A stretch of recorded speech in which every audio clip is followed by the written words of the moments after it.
So let's call the meeting to order. It's 7:02. Just a technical thing for those of you, we don't have the bandwidth for that, Keegan. For the video.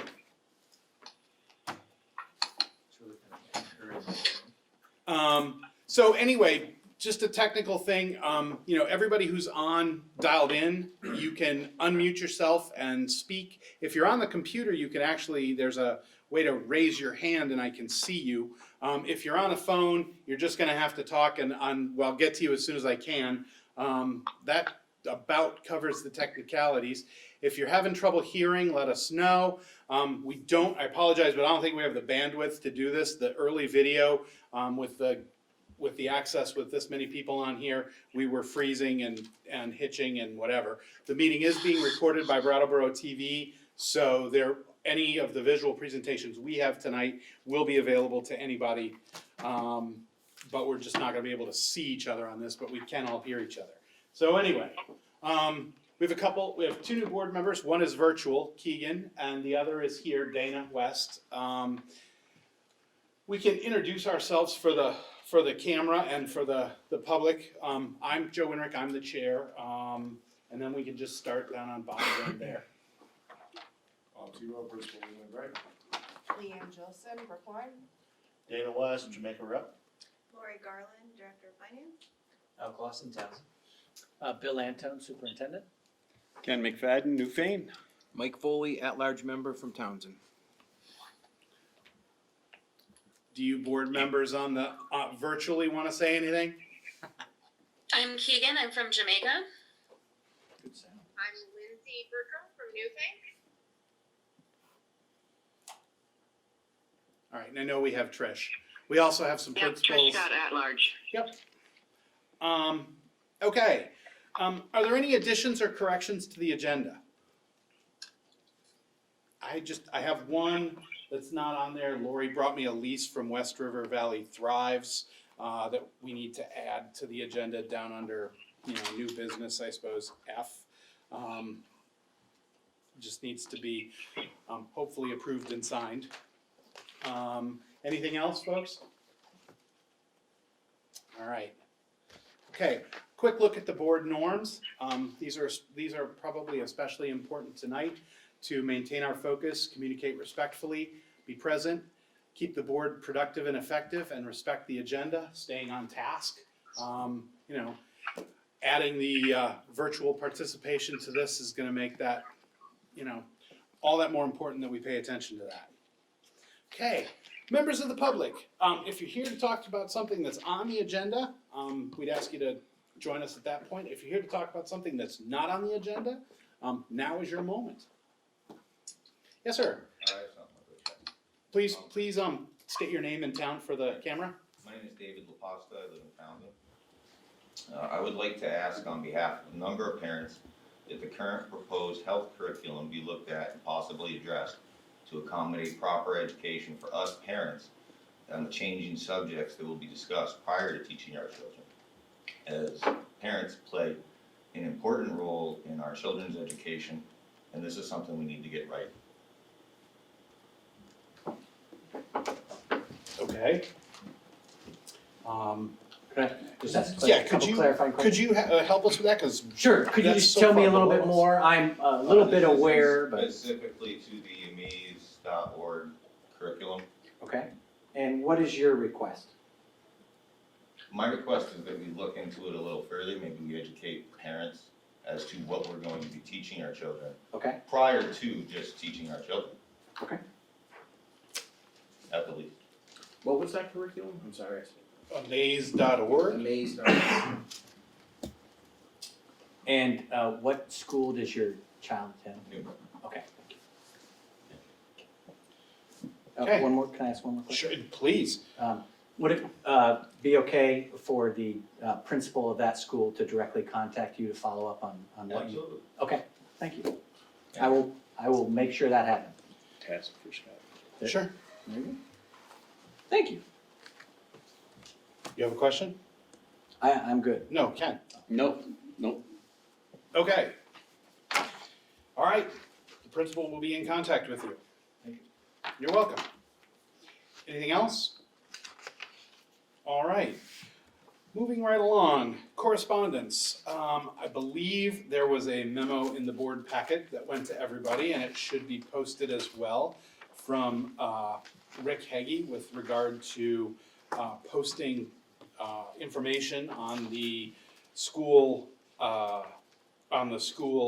Facebook pages with respect to summer programs and things, and just kind of pointing out that we should probably talk about, as an entire district, what we have as a policy on sharing that kind of information and making that available. Right now, it could be, while I'm sure there was no intent, it could be seen as favoritism that a couple of programs got mentioned, and there are other programs that exist, I'm sure, that didn't get a mention and could. So just, in a future meeting, I think we probably want to look at, sort of as a board, a policy about how we deal with this kind of public information posting. Since Rick is here, is there anything you want to add to my explanation of your correspondence, Rick? Yeah, to me, it's just a matter of being fair. Mhm. And then I saw the two things from Newfane that were several days apart even, so I'll be honest, there's too much happening coming out of DC which keeps promoting this and promoting that as opposed to this and this and this, and I'm all for information for the parents. I think it should be looked at as a whole, so that in this case, every program would have equal opportunity to have their stuff presented at the same time. That way nobody can sit there and scream, well, you forgot me, or you discriminated, because like I said in the note, there are at least 4, maybe 5 preschool programs that our students attend. And so at the very least, every one of those programs should have an opportunity to put something together for distribution to all the parents. Okay, so it's a matter of fairness, more than anything, and being equal to a non-public entity. Yep, thank you. So we can add that to a future agenda, talking about what the policy would be on that. I've got that down. Okay, great. Does anybody else have any correspondence that they received? It's the only thing I saw. No? Okay. The next piece is the fiscal year 21 budget information. I know Lori put together a presentation. You can project that. Oh, right. So it take it away. Okay, well, it might be easier for the board members if you wanted to go over there to be able to view it. Those of you online, the board did receive the presentation on Friday. I will have it uploaded after tonight. We didn't want to, our IT department was pretty overwhelmed with everything that's going on, so I did not get to them to ask them to upload it to the board site, but it will be up there as soon as possible. Okay. So we're gonna talk tonight about the budget development process and how the unified tax rate is established, and then how it flows through to your town and to you individually. But before we do, let's just step back and take a look at what does West River represent, okay? So the best place to start is with the mission statement. So I'm gonna read that mission statement to you. In West River Modified Union Education District, all students will have an outstanding educational experience in a safe and welcoming environment so that they may achieve and surpass their learning goals. In West River Modified Education District is responsible to the needs of its community and provides the necessary systems, staffing, and resources needed to ensure that all of our students will become informed, empowered, and engaged global citizens. So, where are those students? They are in 3 elementary schools, pre-K, K through 5, and 1 middle high school grades 6 through 12. Serving,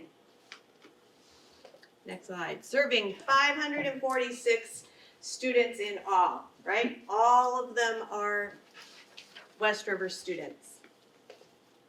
Where are those students? For some new board members and for the public that will look at this online. They are in our southern school, Newbrook, with approximately 98 students. Newbrook typically runs straight grades, and when I say straight grades, I mean one teacher per grade. And they run K through 5. Okay, Jamaica, our northernmost school, has 35 students this year, and they run in combined grades. They also run a pre-K program, pre-K through 5. Leland and Gray Middle High School is running grades 6 through 12 this year, and they have approximately 296 students. Some of those students are tuitioned in from sending towns, so this would be Dover, Marlboro, Wardsboro, Athens, Grafton. And then in the center of town, Townsend Elementary School has roughly 117 students this year, and they also typically run straight grades. They offer a pre-K program through 5. So these are the board values, which are also up here on the wall, and they are also on the board's website because you cannot read them on the screen right here. And I asked Joe to speak a little bit about the board values and how they were developed. Okay, so when this board was first formed, long before we became operational, we came together and spent a day in a retreat where we talked about the different pieces that would make up the new district and the things that were unique about each building and educational community that we were now going to be responsible for that made it special. And we made a long list of the things that we valued based on each different school. And there were a lot of similarities, but there were some differences. And then we started talking about what we wanted for our children, and we started putting down some of that too. And we came up with our first list of the West River Education District values. And then as we moved forward in the next year, when we were making budget decisions and decisions about how things would work programmatically and everything, we would try and refer back to those values and say, okay, how does this support that value? And how are we making sure that this value is being represented? And then before we became operational, we had another retreat where we spent another part of a day, and we took those values that we had operated under for a year, and we started saying, okay, what works, what doesn't work, how does this change, what have we learned, what's the sort of progression here? And this is the second iteration of those values where, we tried to take, and it took us quite a while to do this. The board did the work as a group, and then there was a small group of people, and we probably devoted 3 or 4 meetings where we had continuing discussion about what they would look like, where we condensed it down to core values and then some specific values based on where you are on sort of the education continuum. And these values are still, I think as a board, we're looking at those things, we're referring back to them constantly as we make decisions and trying to make sure that we remember that that's what we've agreed is important for our children, as well as, I fully anticipate that at some point next summer, we'll sit down and spend part of a day again going through and saying, okay, now what? What's changed? What have we learned? I'm sure that we'll come out of the experience that we're having right now, having learned a great deal, about values and what's really important and what we can make work. And I think, so it's a constantly evolving document, but it just gives the board and the administration and everybody really a way to go back and say, okay, look, here's where our focus really ought to be. Here's what we've thought about, here's what we like, here's what we think. They're not carved in stone, but it is a point of reference for us. So we try to use those as we make decisions constantly. Thank you, Joe. You're welcome. So, of course, those play into the budget development. So using the values and using these guiding principles, we have a budget process.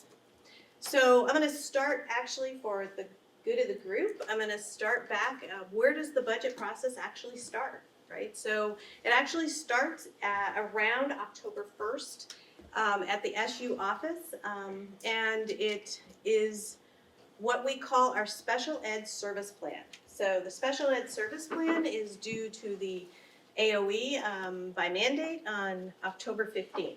So that's where the whole process starts.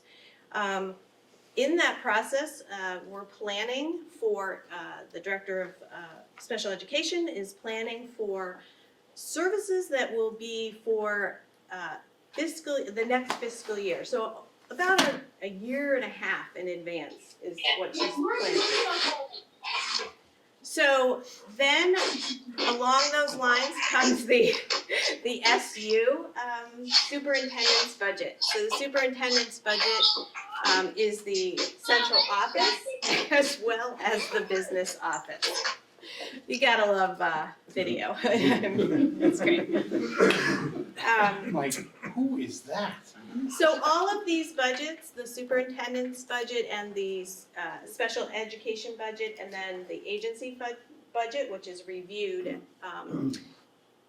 not voted on, all feed into the individual district's budgets. So that's where it starts. Around November, December is when the SU board as a whole votes on the superintendent's budget and the special ed budget. They also review the agency fund budget at that point. Lori, Yes. could you repeat that one more time, just so the public knows when WCSU part of the budget is put in place so they can show up for meetings? Sure. Thank you. Absolutely. So between the months of November and December, typically, that is when the SU budget and also special education budget is presented to the SU board. It sometimes will take a couple of meetings of questions and that type of thing, but that is the typical time frame. Thank you. You're welcome. Okay. So this season for West River, so we're going to talk about West River now going forward. We formed a budget committee, the board formed a budget committee, and the purpose of the budget committee was to take a deeper dive into the budget to better understand where the numbers come from and what the numbers represent. Okay, so following these guidelines, a first draft was presented to the board, the full board on 12/9. Okay. So this was the life cycle of the budgets this year.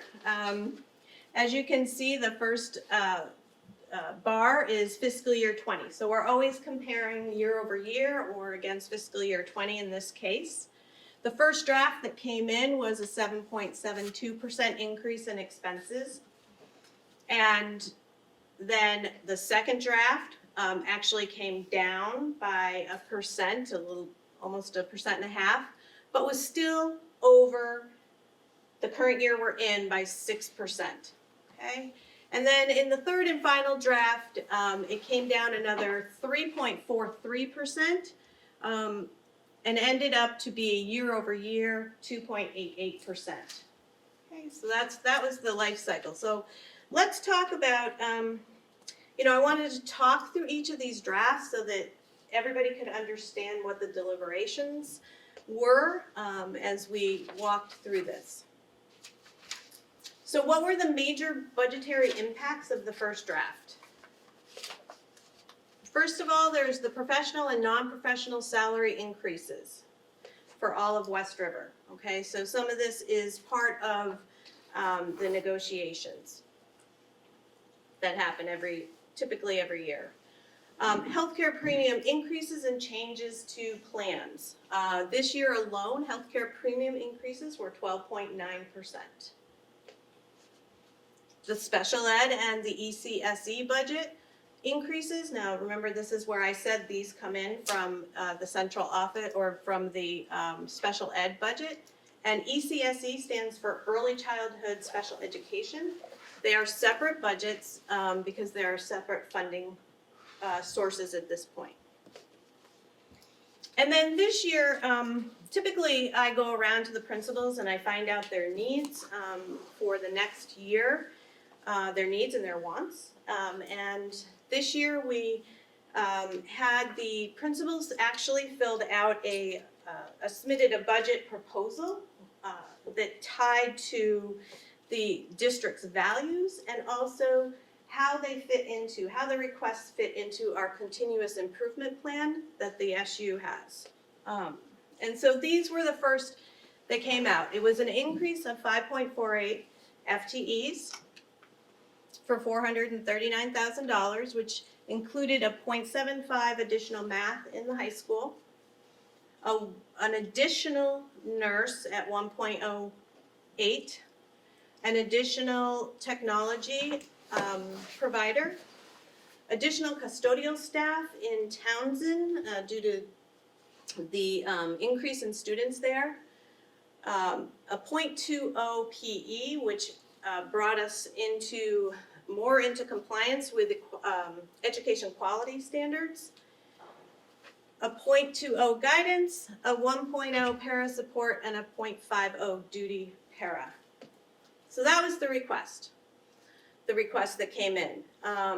There were also some miscellaneous budget increases, which were some money went into Brown's upkeep, supplies, and then there were some outside tuition costs that we had to put in the budget for $32,000. So that's what was presented to begin with. The full board came back and asked the administration and the budget committee to reduce the budget by 2%. So remember I said that the first draft was about 7.72% year over year. So they asked to cut 2%. So we went back to the drawing board. Not a lot we can do with putting in for increases, so those stayed the same. Slight variation on the healthcare. We recognized some changes in the upcoming healthcare law. Special ed and ECSE budget does not change at this point. And then we took a look at the leaders' requests and reduced those. So what did we reduce? We reduced nurse, technology, and guidance. And then on the miscellaneous side, there was some money in for capital improvements. One of the items was a Leland and Gray bathroom project upgrade, and that was taken out. So $50,000 was reduced there. All right. So now we're on to the third and final. So this is, again, our top three really don't change very much at this point. And now we're down to cutting down to a 0.80. So what happened between budget 2 draft and budget 3 was the revenues started to come in from the state and also the equalized pupils. Okay, so when I was able to present draft 2, it had revenue assumptions which were decreased. We had a decrease of $152,000 of revenue and also equalized pupils. So between the decrease in revenues and the increase in expenditures, the tax rate was basically not tolerable. So the full board asked the administration to come back with a budget that was $500,000 less and did not affect programming. Okay, so these were the items that were cut. It wasn't that nurse was cut, it was that the additional nursing staff was cut. So it was back to its original level. Same thing for custodial. There was also a professional staff position that was cut that did not affect programming because it was, it's a reorganization of students at that point. So some of the bigger cuts down here, which are a little bit hard to read this far out, but we had the bathroom project that we had already cut. All the supply lines across the entire budget were cut 25%. And then the remainder is the removal of the balance of the capital improvement money of $145,000. So this represents cleaning only for next year. No projects, just cleaning. So this was the budget that was approved at that meeting on was January 27th, and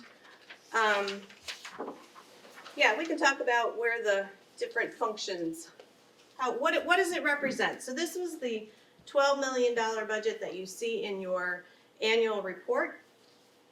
And what are the different percentages of services? So direct instruction is 55% of this budget, okay? So then add on co-curricular and work-based learning for another 4%. Student support services, which is your nurses and guidance counselors, is another 8%. My numbers are really small. Board and SU assessment is 6%. Administration and front office, this is the principal's office in the budget, is 9%. Technology is 4%. Building operations represents 7% of this budget. Transportation 3%. Food service 1%, and debt service was 3%. So that was the breakdown on the major functions. Okay, so now we get to how do we get to a cost per student, which is what drives your tax rate. Okay, so the total expenses came in at $12 million, you can see there, and there are some offsetting revenues that we have to subtract out. Offsetting revenues are tuition, grants, small schools grant, transportation aid, anything like that that is not ed spending. Okay, so you subtract that off. So a simple calculation gets it down to $10 million. This is what needs to be raised to run West River. We divide that by the equalized pupils that is driving the cost there, and we get a cost per student of $20,000, almost 21. Okay, so now we're going to take the cost per student and we're going to get it down to the unified tax rate. So we start out with, nope, back one. Oh, sorry. Here. Thank you. So we start out with that $20,970, and we have to look at it in terms of the threshold. So the threshold is a basically a containment measure that the state has put into place, right? So it's $18,756. If you're over that, then you're paying a penalty, which this is over it. So the penalty is $2,214. There are some exclusions to the penalty. Capital improvements is actually one of them. So the payment for the bond for the biomass project is actually helps to offset the penalty in this case. It's all broken down on a per pupil basis. So the penalty or the double taxation that is in play here is $1,400, $1,487. Per student. Per student, right.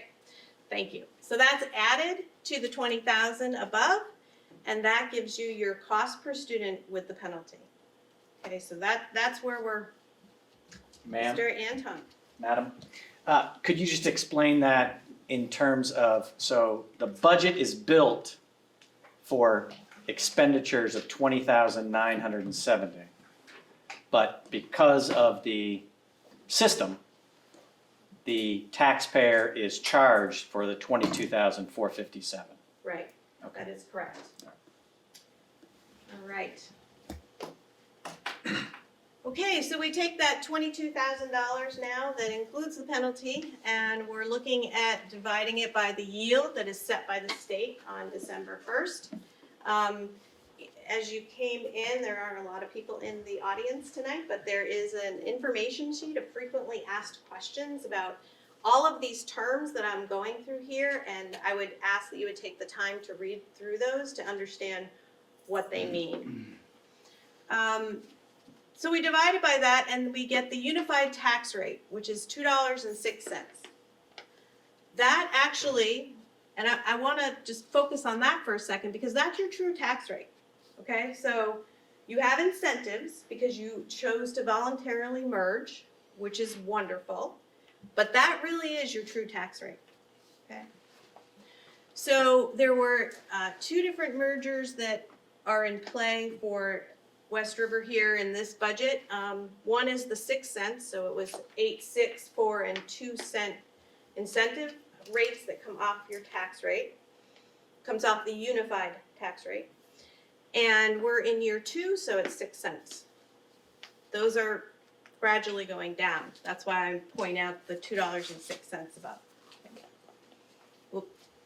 Oh, sorry. One more, sorry. So I just want to keep everybody have in mind, $2 tax rate, right? Easy to remember. Okay. Now you can go forward. Okay, there's a whole lot of words on here, and I hate it when slides have a lot of words on them.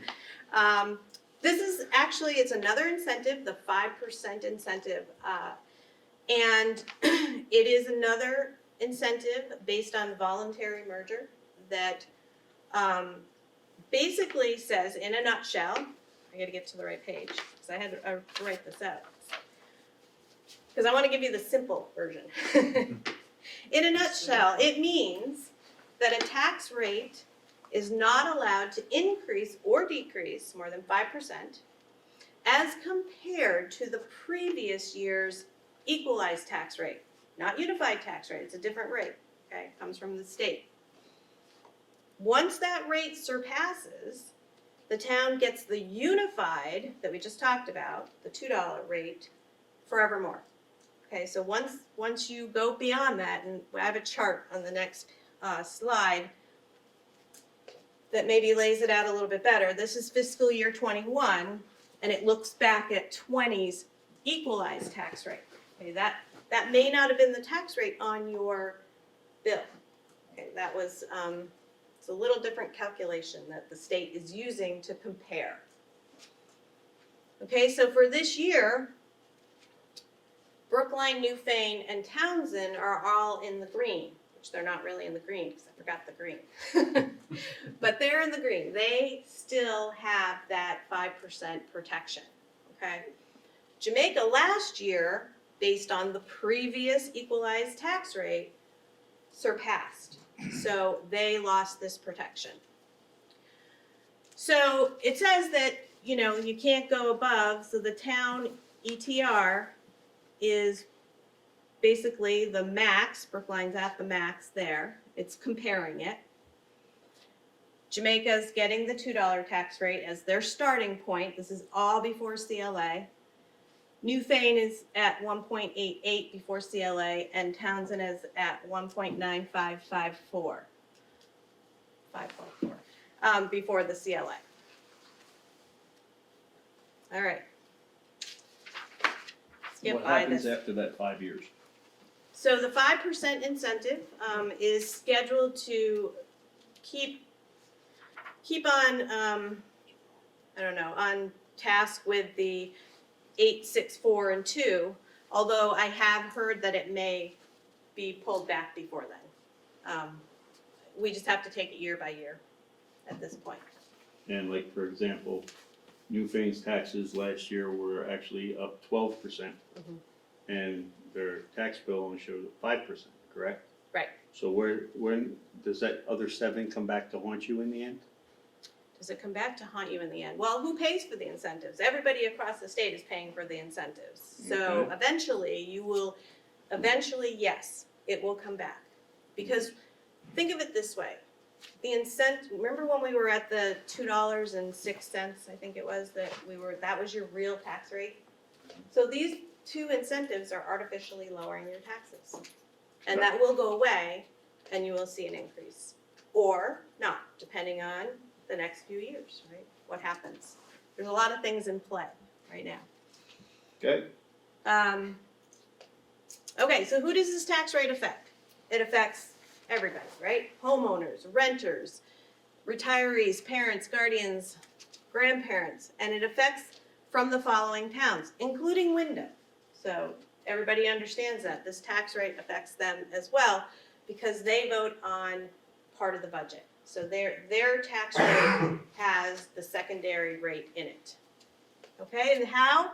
There's two different ways that you pay on your homestead or you're going to pay on income sensitivity.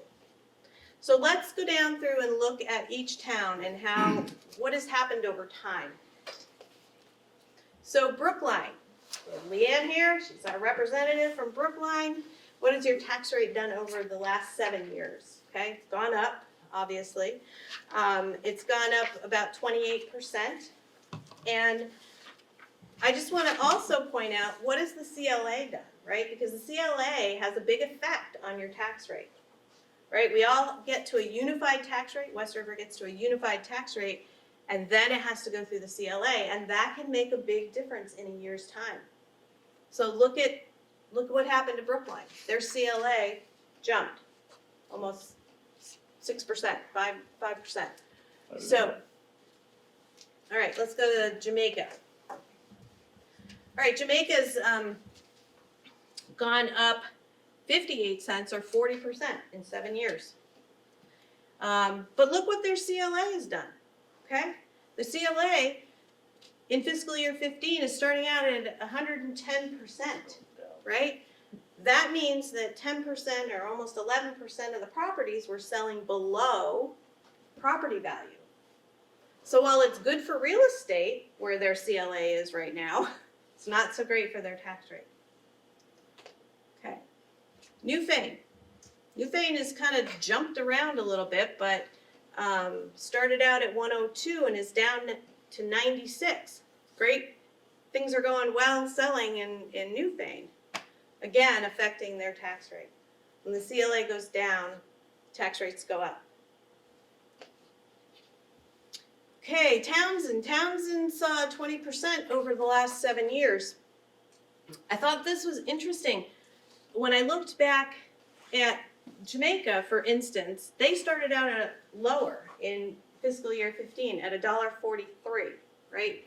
Townsend starting out in fiscal year 15 $1.63, 20 cents higher already, right? So, and you can see what their CLA did, particularly from, what is that, 18 to 19?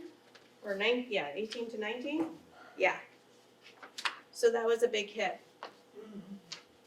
Okay, so let's get back to just looking at, Question from the audience. yes. Townsend has not been reappraised since 2014. You had it marked as 2019, I think. Well, Yeah. that's when the CLA changed. Well, that's when the CLA dropped to under 100, but we didn't do a reappraisal. Okay, Yeah, Brookline didn't have a reappraisal either. it wasn't a reappraisal. It was probably one property getting the Oh, 5 on the, We were one property skewed the whole thing, you know. okay, so not a reappraisal, but yeah, that can happen in a town. It does say on the tax website, I'll have to go back and look, sometimes it says reappraisal, I thought it said that, but I'll look and see. So let's go back and just look at the year over year, so the fiscal year 20 tax rate to the fiscal year 21, and these are all estimates, okay? This is, we know that until June 1st or after June 1st, this can still fluctuate, different things that happen. Mainly up in Montpelier at this point. Okay, so we see Brookline, slight decrease, very slight. But you see their CLA went up 5.48%. Jamaica, almost 7% increase. Newfane, 6.38% increase, and Townsend, a 5.24% increase in tax rates. But you can see the other three towns, their CLAs went down.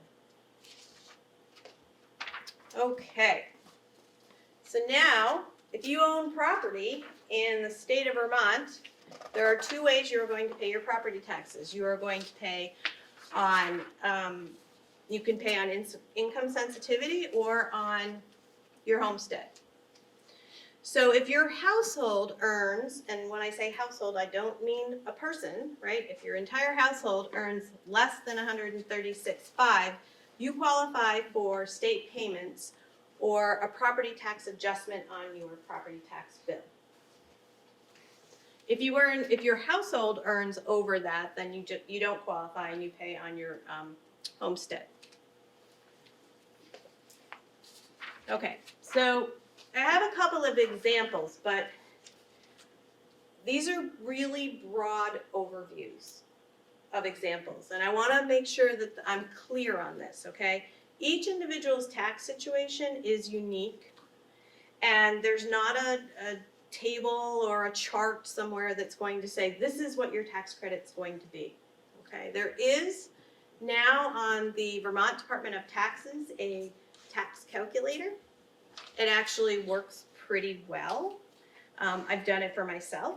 I've done it for some of the towns here. However, I'll caution, if you do use it, it does not take into account incentives. Okay, so those are nowhere to be found on that. So if I'm from Dummerston and, you know, we did not merge voluntarily, so I can figure out my taxes pretty close. But it would be a little bit harder for one of the West River towns, people to go and do that. So first, we're going to talk about income sensitivity. So the Smith household earns $75,000 and they live in a house, their homestead is worth $200,000, okay? So in fiscal year 20, they would have received a property tax credit on their property tax bill of $1,466. And that's based on the income sensitivity percentage of 3.03%. Now that income sensitivity percentage can be found on the 3-year comparison, which is in your annual report, okay? So for fiscal year 21, seeing that they did not get any big bonuses or anything like that, they are still at $75,000 and their house is worth $200,000. They would only receive a property tax credit of $1,398. Okay, so, and that's based on the income sensitivity percentage of 3.35%. Okay, because the tax rate went up, the cost per student went up, that also went up. So the results are actually an increase in their tax payment of $240. So every single person is affected. Okay, not just people that pay 100%. Not that they can afford it either. Okay, so that's, I want to make that clear because I've had that criticism that people that don't have income sensitivity, you know, it's still a burden on them as well. Okay. So this is the Jones household, and they all combined earn $150,000, and they reside in Jamaica. And their homestead is worth $200,000.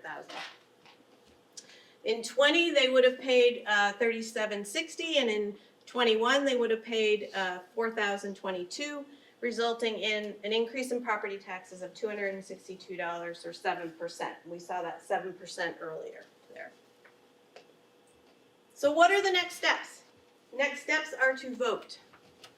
Okay, there's an important reminder about Article 17. Okay, and I would ask that you would turn in your annual report to page 16, okay? There are 2 articles on the ballot. One is for primary and one is for secondary. If you vote yes to primary and no to secondary, or yes to secondary and no to primary,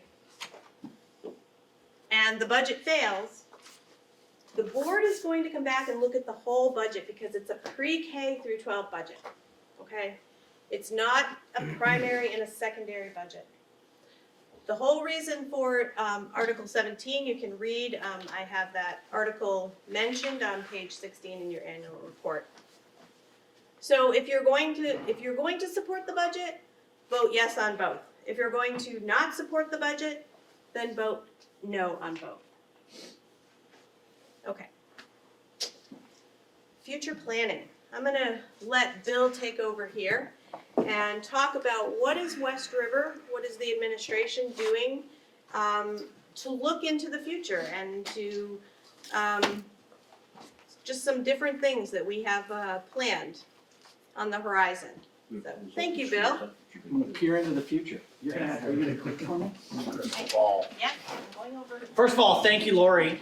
Good job. Yes, thank you, Lori. This is like filming Jeopardy, you know, there's no real studio audience. They do 10 in a day, and then they just bring people in, and then they cheer. What is CLA for 200? Exactly. This is the exciting stuff. This is the stuff that people, I believe, got on the board, wanted to get on the board, to think about how to shape the future of 5 communities. This community started discussing coming together 12 years ago and proposed a vote 3.5 years ago and voted in the communities to create one district. And we've been working the last couple of years to just kind of come together. But now we're at an inflection point where, if you could click the next thing, where we're at a point where our planning for the future is going to coincide with a opportunity for leveling of our students. And so this is really it. This is our shot as a community to do the right thing, to do some deep planning, some deep thinking, get feedback from our community, hear what people want to invest in for the next 50 years. Because if we get this wrong, then we're going to keep revisiting what Lori showed us at the very beginning, where we're going through 3 iterations of a budget and we're reducing down $800,000, and we're not doing anything about the improvement of the plant. We are not doing anything beyond what we're currently doing. We are just maintaining the status quo. And our students don't deserve the status quo. Our communities don't deserve the status quo. But we're going to have to do some hard work. We're going to have to make some hard decisions. And we're going to have the community invested in the path that this board is going to lead. That's one of the exciting things I think we have in front of us. It's very, very challenging. But you all have made some high quality decisions, I would say, over the last few years. You've hired some really good principals. You've hired a really good business manager. You have the people in place that can make this happen. But it's going to take some work. So, what's the next slide? Pretty good one. Yeah. Before that, this is why we're doing the work. We're doing the work for our kids. Our kids now, our kids in the future, and then a reason for our kids to come back. We raise their families here in our community. We have some things that we're going to talk about later on our board, in our board packet, about some future planning. My goal as the superintendent is to support this board in getting to a place in the fall where you all are presenting to your communities a path forward. It might be 5 paths forward, and you want to hear back from the communities which path they want you to take. It's going to be about student opportunity. It's going to be about cost. It's going to be about investment. And I'm pretty excited about it. I know it's going to be challenging, but this is why you all were elected, and I'm happy to support you and bring our team together to make this happen.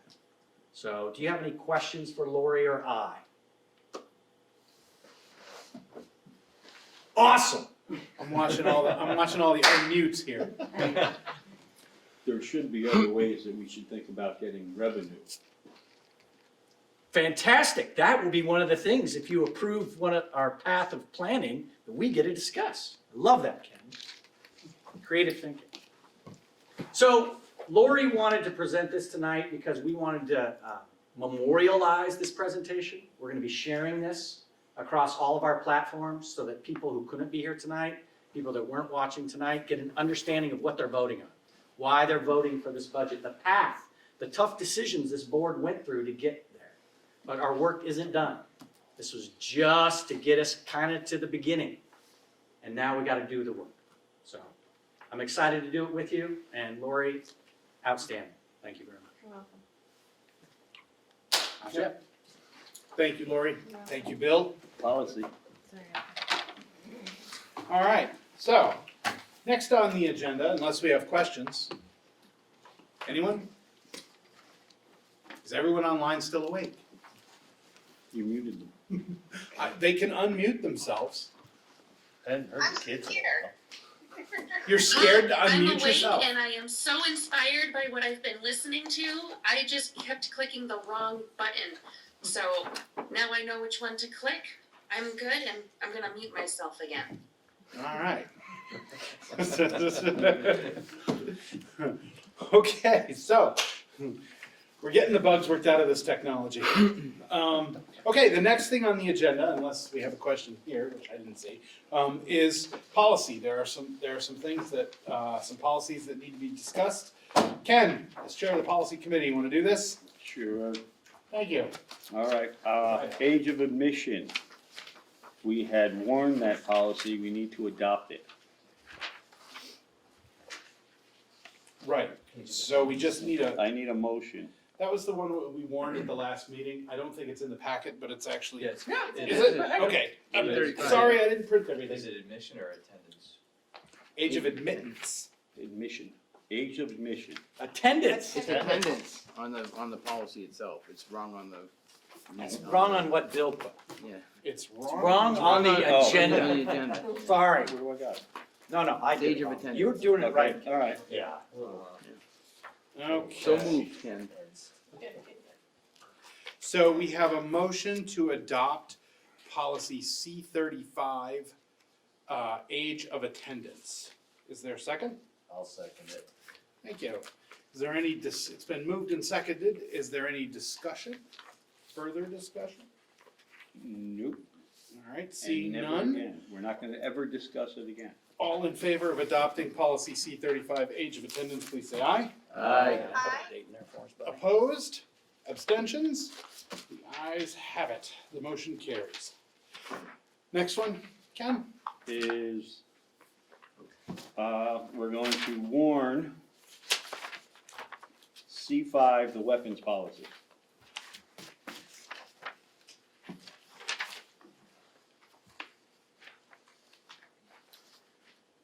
There, Just point out that part.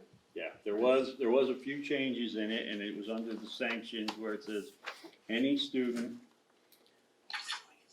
in grades pre-K through 12 who brings a firearm to school shall be brought by the superintendent to the school board for an expulsion hearing.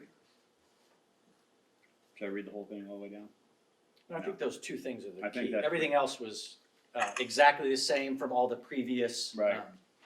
districts. And the second one is, any student in grades pre-K through 12 who brings a non-firearm to school shall have the incident reviewed by the principal in consultation with the superintendent may recommend the student to the school board for an expulsion hearing. Those are the add-ins, Those are the changes from the existing changes from the policy. original policy that we had warned, yes. Go ahead. Can I ask Wait, 1 second, we Keegan got, here, can I ask one a second, clarifying Keegan, 1 question second. about this policy? 1 second. Al's asking a question because he's here and then you're next. Go ahead, Al. Thank you. So when we say non-firearm, I assume we mean non-firearm weapon. Yes. Right? Yes. Okay. Is that clear enough in here? Firearm would be. Could be a pen, it's not a firearm. A weapon can be any standard instrument, Okay, depending on the intent it is used in. right, so just Under wondering- definitions, the second bullet on Oh, page okay. 1, it says weapons means a firearm.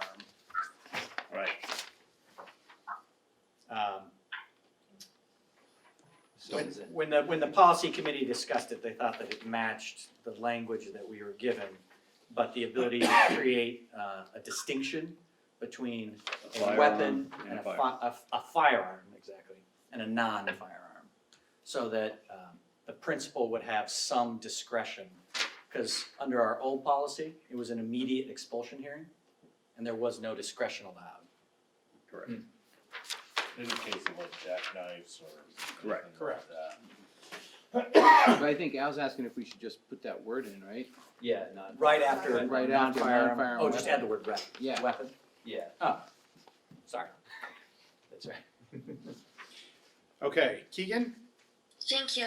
your question? So, this was actually more of just a clarification. At the school I currently teach in, there are school projects that kids have, had special permissions to bring in weapons for demonstration purposes, specifically, looking at muskets or, bayonets as well as swords. So I'm just curious if this policy leaves room for the, student creativity, provided that they have school permission to bring in, obviously unloaded weaponry, but at least have as part of a classroom demonstration. I would say that under the policy as currently under consideration, that no, there would not be the ability to bring in a sword for a high school presentation. How does this, my follow-up question also includes, thinking about our rural students.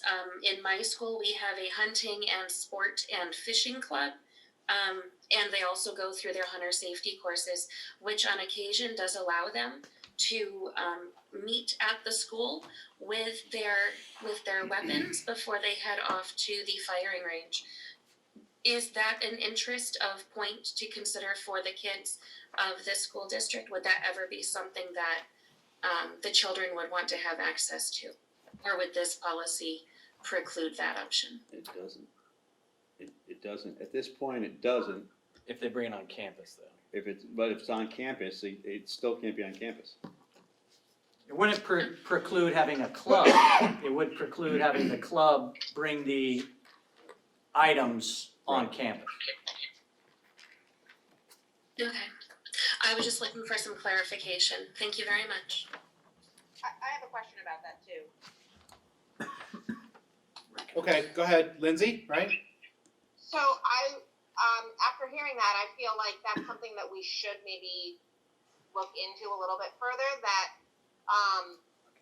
at least leaving the door open for a school sanctioned discussion to happen. And if the school is on board with it, I personally would trust our building principals to make educated decisions on such matters. And if there was a educational reason or in a club instance, something like that, I feel like that's appropriate and that we should leave room for that.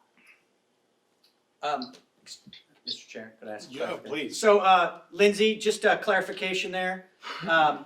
You are interested in the policy committee reviewing the possibility of adding some exceptions, some narrow exceptions to be crafted into the language of the policy? Yes. And then Keegan, clarification, you're interested in allowing if the policy committee could talk about some exceptions in educational presentations, could there be some exceptions in the policy for something like that? That is correct. Okay. Okay. May I say something on the record? Right now, I think we should warn this policy as is, because we do not have a policy in place to cover this in case anything happens, other than our warn policy. So we need to get this policy on board. If these other situations do occur in the future, then it would be brought up to the board, brought to the building principals and the superintendent, and then we will have a chance to readdress them. Al? Could I ask for a clarification? Sure. So, Mr. McFadden, what I hear you say is that you are recommending that the board warn the policy as currently written, but to take the suggestions from Keegan and Lindsay into further discussions of the policy committee while this policy moves forward to become the acting policy, and those discussions occur in a parallel path?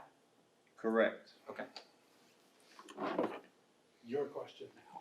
So my question is, as part of that consideration that we'll be looking at what are the insurance implications for the school. And that's why we'll have to look at it during Yeah. policy creation, which is gonna be. All right. Okay, anything else on this policy? What Okay. state does she teach in? Vermont. Here. Vermont. Vermont? Yeah. Okay, just checking. So. Yes, It just to must be clarify, Bloomberg. I do have experience with both of these instances that I brought up. And I can tell you that having a student who's part of the fencing club through Norwich, having him come to my school and giving a demonstration was one of the most transformative things that my students had ever seen. They had never seen fencing as a sport before. And it really kind of broadened their awareness of other clubs and extracurriculars that they could get into. As to the bringing in of a musket, this was part of a lesson related to the Revolutionary War and the French and Indian War that I had taught. And a couple of kids came in with their parents to talk about the revolution of weapon development. And that was also another way where some of my students were able to connect on a different playing field. In a very safe, very insured way. So that's just kind of where I'm coming from, having had the experience and seeing the positive outcomes that the kids were able to have. Okay. So, Are you interested on being on the policy committee? Or at least I'd getting love us a to. copy of your school's policy? Okay, Keegan's in. Keegan said yes. Awesome, thank you. You're welcome. All right, so do you want to make a motion then to warn this policy, Ken? I do. All right, is there a second? I'll second it. All right. Any further discussion on the motion to warn the, what's the policy? Code C5, weapons and firearms? I just actually have one other question. Okay. To Bill, what, as far as timeline goes, is there any reason with these discussions happening side by side that, is there any this policy needs to be in place for a certain amount of time or anything like that, or would we be able to move right immediately into the other policy if we were to? We could were able to revisit come it up with a tomorrow. Decision. We could revisit it tomorrow. Yeah, there's no timeline. Once the board warns and adopts, you could have the revisions ready by the time that you are looking for adoption, and then you could recommend to the board, you don't even want to adopt this one as you warned it. So, yeah, you don't have to keep it in place for any amount of time. Thank you. Okay, so all in favor of warning policy C5, weapons and firearms, please say aye. Aye. Opposed? Abstentions? The ayes have it. It's warned. One more policy. Okay. Would like to warn F31 School Closings. I think it's appropriate we have this in place before midnight tonight. Wow. Although we're overridden by the governor anyway, but. So under statute, the superintendent does have the ability to take action as described in this policy, but I thought during this time period that we are living through of COVID-19, it would be a good opportunity for the board to have a policy that reflects that statute and has it out for the public to know that we have that. Okay. So you want to make a motion to warn that policy as well? Yes. Okay. Is there a second? I'll second it. All right. Any discussion, questions on that policy? We let them call school days, might as well let them call this one. All right. All in favor of warning policy F31 on school closing, please say aye. Aye. Opposed? Abstentions? All right. That motion passes as well. That's it for policy? Okay. Yes. We have, moving on to the reports, the students did not submit anything in writing, and did a student call in? No. Okay. So we don't have a student report. We do have both principals' reports and the cabinet report. We have one principal here and the rest of the principals online. Does anyone have any questions for the principals on anything in their reports? Or questions for Bill? We might as well lump it all together. If they want to share any highlights, would be. I have some questions. Okay. So in looking at the Leland and Gray principal report, underneath the safe and healthy schools section, I noticed that a lot of your improvements are going to be happening during April vacation. And I'm just curious if these improvements, like the walk-in cooler and the radon testing, are going to be impacted by the current school closure or dismissal practices that we're under. Yes, Bob. I can answer that the only one that I think cannot be done, again, depending on contractor's availability, is the indoor air quality testing, because the building has to be occupied to do that. Did you get that? I did, thank you. Okay. Whether or not the other ones actually get done remain to be seen based on what's happening in the outside Right, world. right. But that one can't be done unless the building is full. Thank you. Anybody else with a question? Anything in any of these reports you feel that like we just absolutely can't overlook, folks?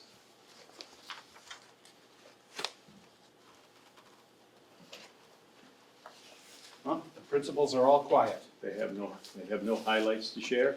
I would imagine that the information in these reports is so outdated from what they've been dealing with in the last few days.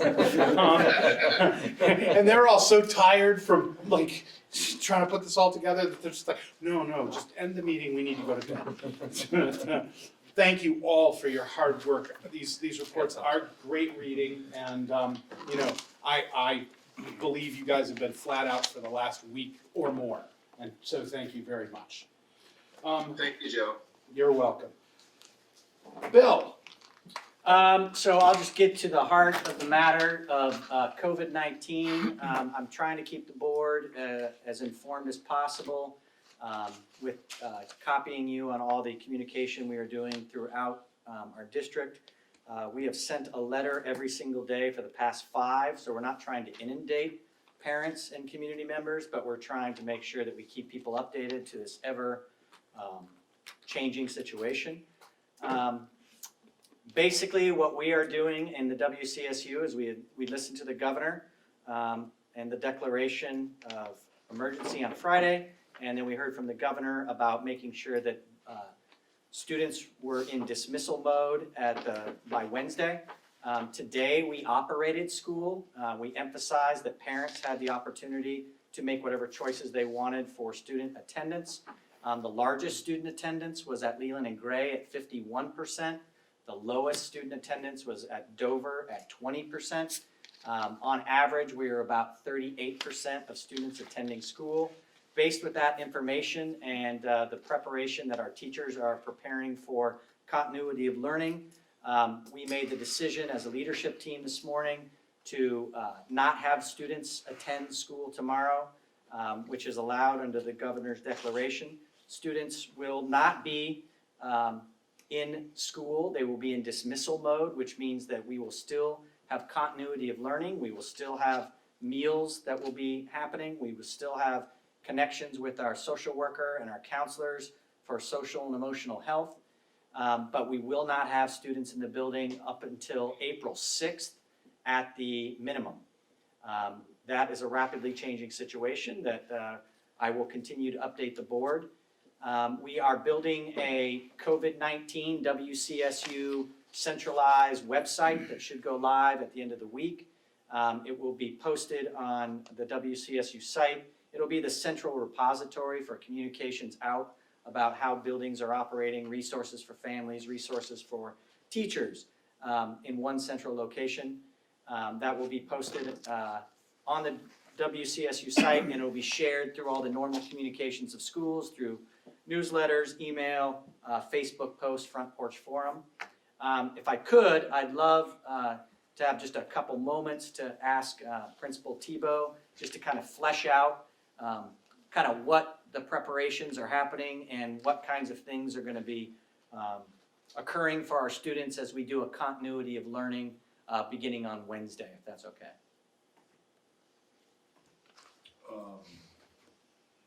I Yeah, think totally. you're quiet enough and far enough away that people online are having a tough time hearing you. Sorry. I mean, accused of So- being quiet, but. Yeah, I know, I I mean, just wanna add a little fuel to the You fire. and me both. All right, well, I guess, I can come stand over here, does that help, you think? Come on over. Probably. So, where to begin? One of the things I said to our staff today is that obviously this is such an unusual circumstance. It's not something that any of us, either administrators or teachers, are prepared for. So it's going to feel a lot like, doing your first year of teaching all over again. But in essence, what we're going to be doing here is that we have sent, we're sending home information probably either late tonight or tomorrow morning, that we're gonna be moving to an almost entirely online learning environment. We surveyed our students, last week and discovered that we literally have under 10 families that don't have internet access. So for those families, we'll be dealing with hard copies of things that they'll be able to pick up, at the school starting on Friday.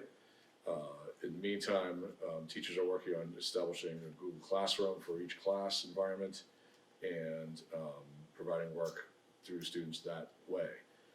We've surveyed our staff around their knowledge of Google Classroom, and tomorrow morning, we're starting at 8 a.m. with trainings by some of our more proficient users and experts for the staff that aren't experts, and that'll be right off the bat, and then we'll move into some time for them to actually begin doing that work. A lot of them have already been thinking about it and doing this. We've been talking about this for a week and a half now anyway, so their teachers are really kind of on board with what to do. Yeah, it's gonna be pretty different. The other thing that I can say, I guess, which is broader than just the teaching world, but we're also committed to providing lunches and a breakfast at lunchtime for each family that wants to, that needs it. And so we're gonna have pickup locations at Newbrook, at Jamaica Village School, and here at Leland and Gray. They'll hand, the families will pull up in their car, identify the kids, we'll give them a lunch and a breakfast for the next morning, from 11 to 1, starting tomorrow in those 3 locations. Chris Parker's done an excellent job of laying out what that will look like. And so the food will be there, the training is happening for the teachers, and the online environment will come. Do you want me to get into the working arrangements, or do you wanna talk about that, or? Yeah, sure. We met with the leaders of the association this morning to talk about how we can develop the ability for staff to work remotely, and some compliance checking on our end to make sure that we can ensure that all that is happening and the kids are getting that stuff delivered to them. But we feel pretty comfortable with what we've come up with as a solution that will allow teachers to work remotely if they so choose. There may come a time at which the building might be closed to teachers, and we're telling them in the meantime they can utilize the facilities if they wish, for internet, for copying, for whatever. But at some point that may change, and we'll know when we do, but we'll let them know. But at this point, we're gonna allow them to do that, log their time and prepare the lessons for the kids to do online. Thank you, Bob. So that's where we're at. Nice. Thank you. Happy to take any questions. Al. So, I love how your term that you used earlier about memorializing the budget. I think we should do the same thing after all of this happens, 2 months down the road, whenever it is. Yeah. You know, what went well, what did not go well, what do we need to, put in as part of our playbook. God forbid anything like this ever happens again, but there'll be emergencies where we may have the loss of building or whatever. I think this is, unfortunately, a good opportunity to see what can be done and what can't be done. And the ability to build teacher skills for using this as a approach too is huge as far as what that can do after for expanded learning opportunities. It's really pretty cool thing about that. Yep, Leanne, go ahead. Is there any type of list of resources for parents of, say, essential workers who don't have the option of having a parent, students of essential workers that don't have the option of a parent at home? Will that be a resource that's provided? Is such a thing even exist in this rural area in our current climate? So are you talking about resources for For childcare. for childcare. So during the declaration of emergency, the governor said that he would like the school systems to play a role in that. They have yet to give guidance on what that looks like. But we are prepared. We are, we dove right into the planning of remote working. We dove right into the planning of food preparation. So once we get a little bit of guidance on that, we are game to figure it out. Okay, I know a couple families in the area, single parent households where both parents are, where the parents are, they both work in households. One thing I will say is, since this has all began the last 2 weeks, 10 days, the amount of people contacting our principals about wanting to volunteer, wanting to help, wanting to assist, has come from every single community. We're using the principals as kind of the point people because they are the ones that know their community really well. As an example, I got contacted by a group of people in Jamaica who are creating a rotational child care operation where different people are responsible on Monday, Tuesday, Wednesday, Thursday. I've had people from Wyndham and Brookline reach out to me. I've pushed them back to the principal about helping with food delivery if that becomes necessary or assisting in that nature. So those kinds of things are happening. It's not centralized right now, but I would say that if you know of anybody that needs assistance, contact the principal in the building that either the child goes to or that the community they live in. I'm finding nothing but abundance of support from neighbors looking to help. So actually, I have more people looking to help than people asking for it. So please encourage them to reach out. Gotcha. Ken? Also, Bill, this is a question for you. You guys met earlier this morning between 9 and 11? I believe. Yes. And 11 o'clock, the governor came on and was talking about, besides teachers, the paras, the custodians, all the rest of the staff. Yeah. What's the word I'm looking for? Support staff. Support staff, that's the word, that's the one I was looking for. Your support staff. Yes.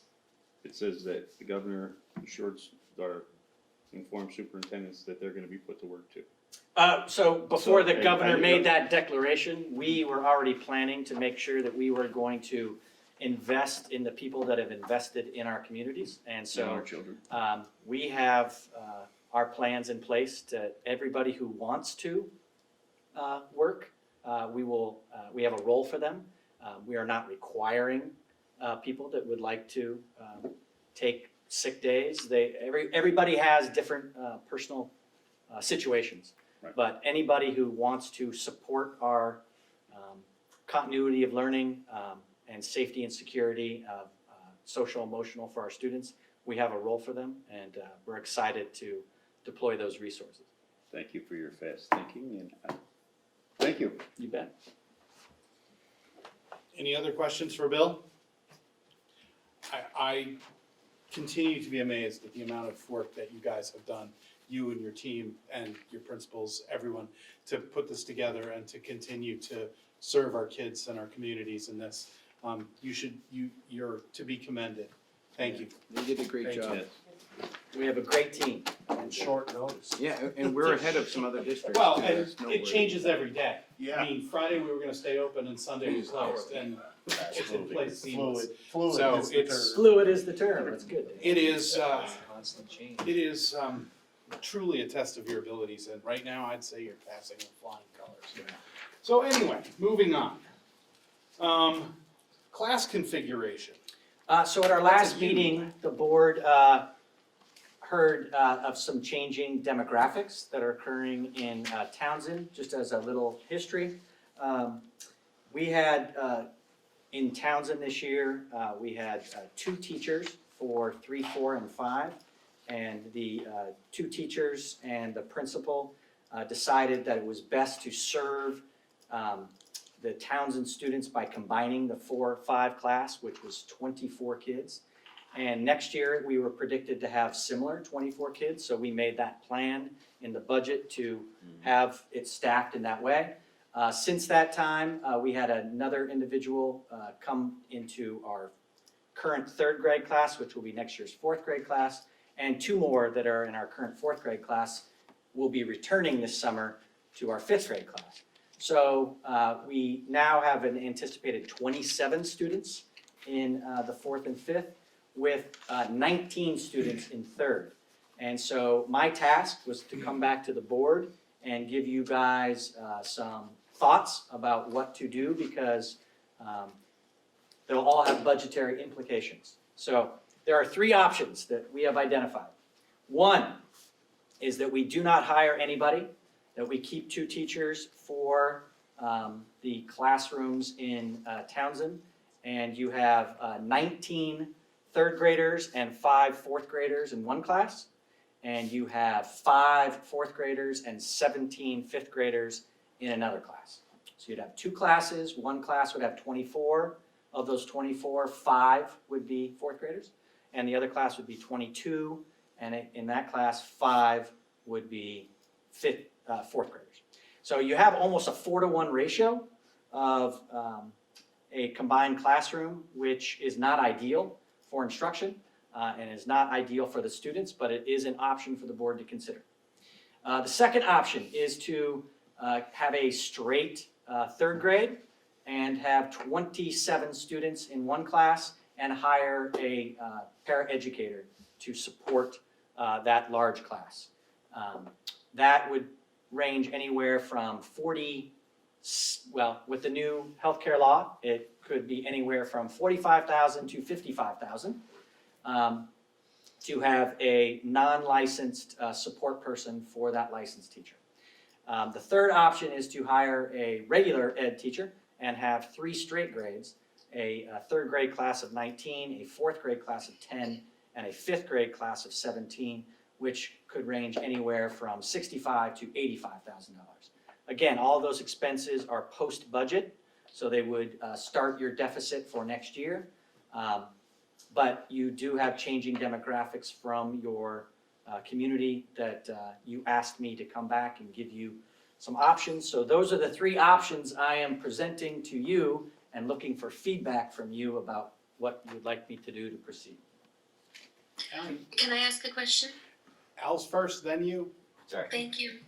Can you give the numbers again on Sure. the third option for 3, 4, 5, number of students? There'd be 19 students in grade 3, Yep. Okay. 10 students in grade 4, Okay. 17 students in grade 5. Okay. And I don't want to jump too far into the weeds, but Yeah. the weighting study is starting to move in the right direction, even if it's phased in.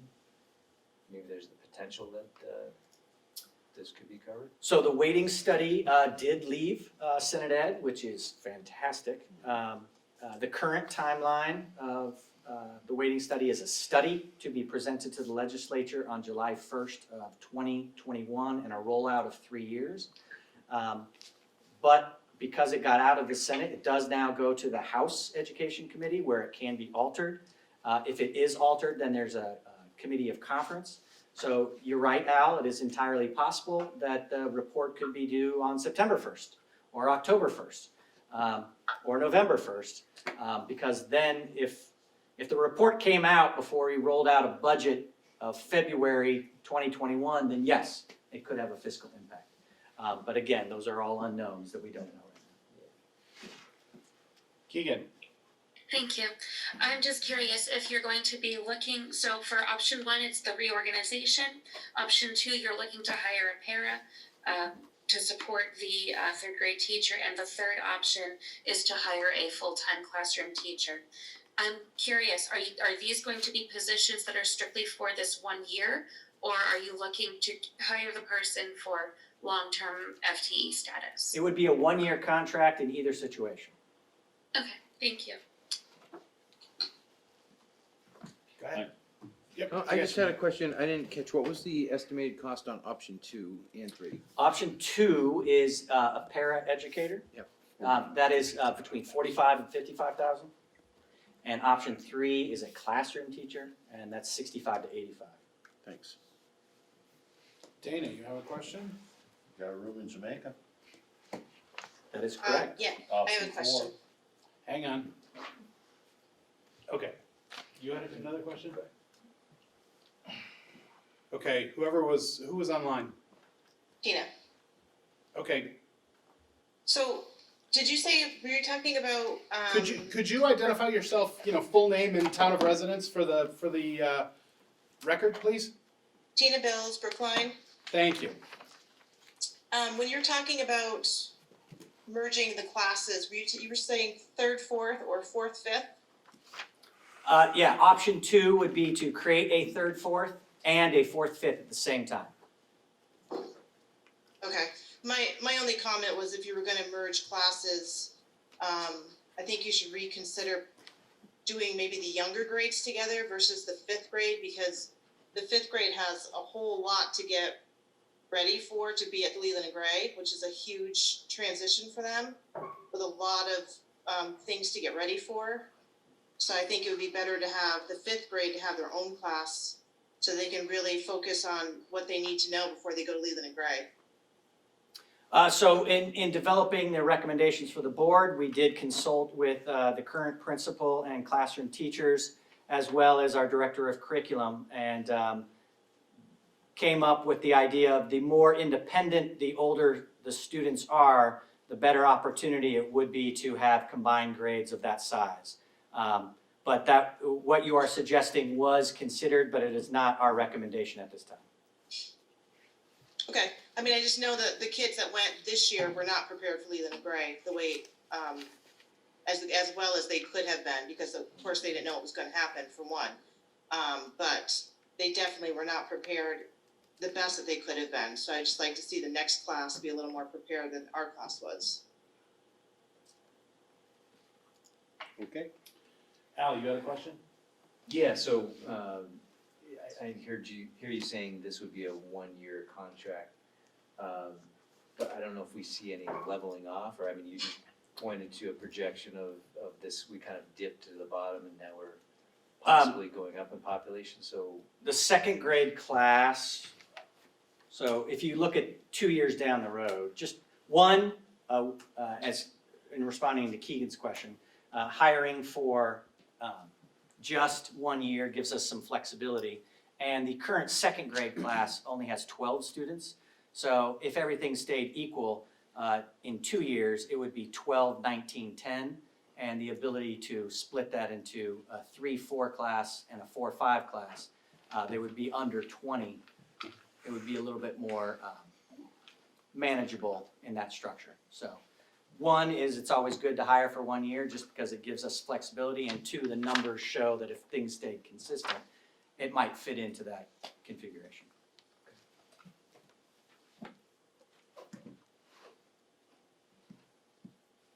Based on conversation, go ahead, Ken. Okay, good. No, go ahead, it's fine. I was just gonna say, I know at Newbrook before in the past, if we had an extra large class like that, we would go with the para to help out the teacher, and it seemed to work out very well. That's why it's one of the suggestions, is that it is a possibility for a positive outcome. And mixing up classes too much does kind of make it harder for the teacher and the students. I will tell you that the strong advocacy of the principal is understandably the most expensive option, but having the straight grades, kind of going back to Ms. Bills's question about having the preparation and intensity and focus on a specific grade. But we also understand the environment that we're in, and so we wanted to bring you guys some options. May I ask another question? Yes. I have some fairly large classroom sizes with the current kiddos that I teach, but I've got like a 30-70 split when it comes to students within any given classroom that fall under IEP or 504 services. Without getting into specifics, based on the students and the needs that they have, would it be better for the kids based on the number of your kiddos that have those special education expectations and supports?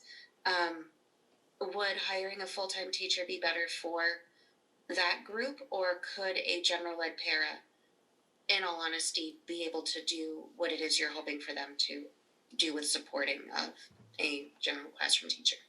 So of course, not getting into specifics, in our discussions and analysis with the principal, all of those factors that you mentioned were taken into consideration in his recommendation for an additional teacher. Okay, thank you. Joe, Yes. this is Scotty Twoshnik, Newbrook Elementary School Principal. I do have one specific comment on this, and I totally trust Craig and our leadership to make this decision.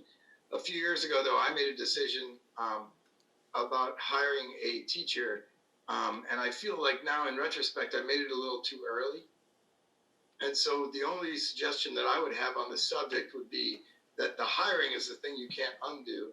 So if you are going to err on the side of caution, it would be to not hire and wait for a few months and just make sure that the families in question still have similar placement ideas for their kids.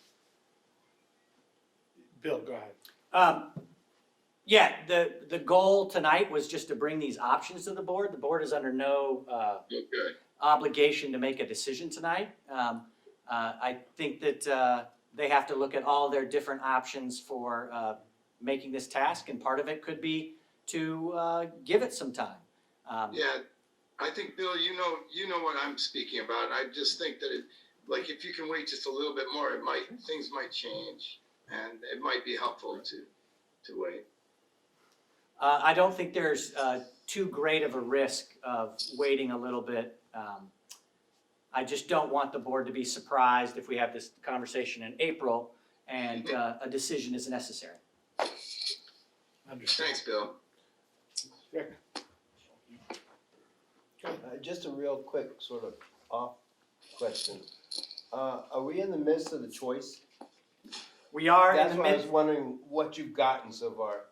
we have gotten 4 requests, none of them involve this grade level. And that ends on March 31st, so that would be another opportunity to kind of close the door on that and bring it forth to the board. Well, I have something. So, hang on.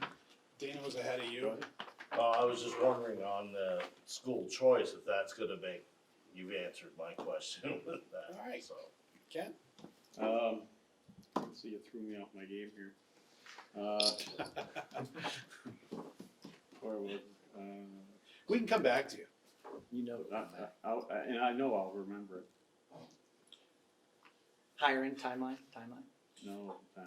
So what I'm hearing though is that, these are the options that we have, but we don't need to give you any guidance at this point, and that it's actually probably prudent to wait until choice has played out to see which makes sense, and at that point we can revisit the recommendation of the principal and the administration and make a decision. Yes. Ooh, I remembered. Oh boy. Since this board is so happy to have committees, why don't you put a committee together to study these 3 options with some of the teachers and the principal on this committee to see what would be the best outcome. Are you volunteering to chair that committee? Absolutely not. I'm on 2 committees already, thank you. I think there's your answer. Bill?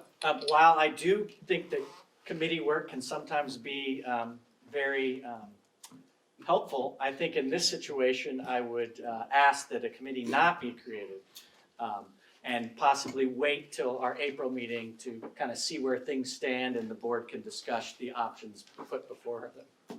I think that makes sense. Okay. Any Let's see what further happens with school discussion on choice.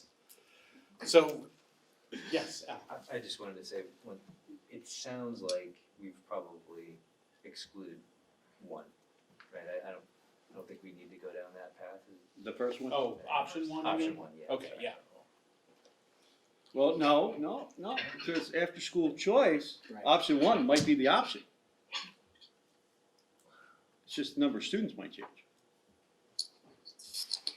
I agree that we will have a fuller picture after school choice is complete.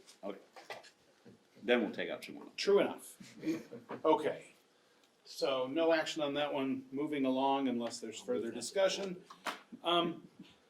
We need, since Jennifer Dorta Duque was not reelected from Jamaica,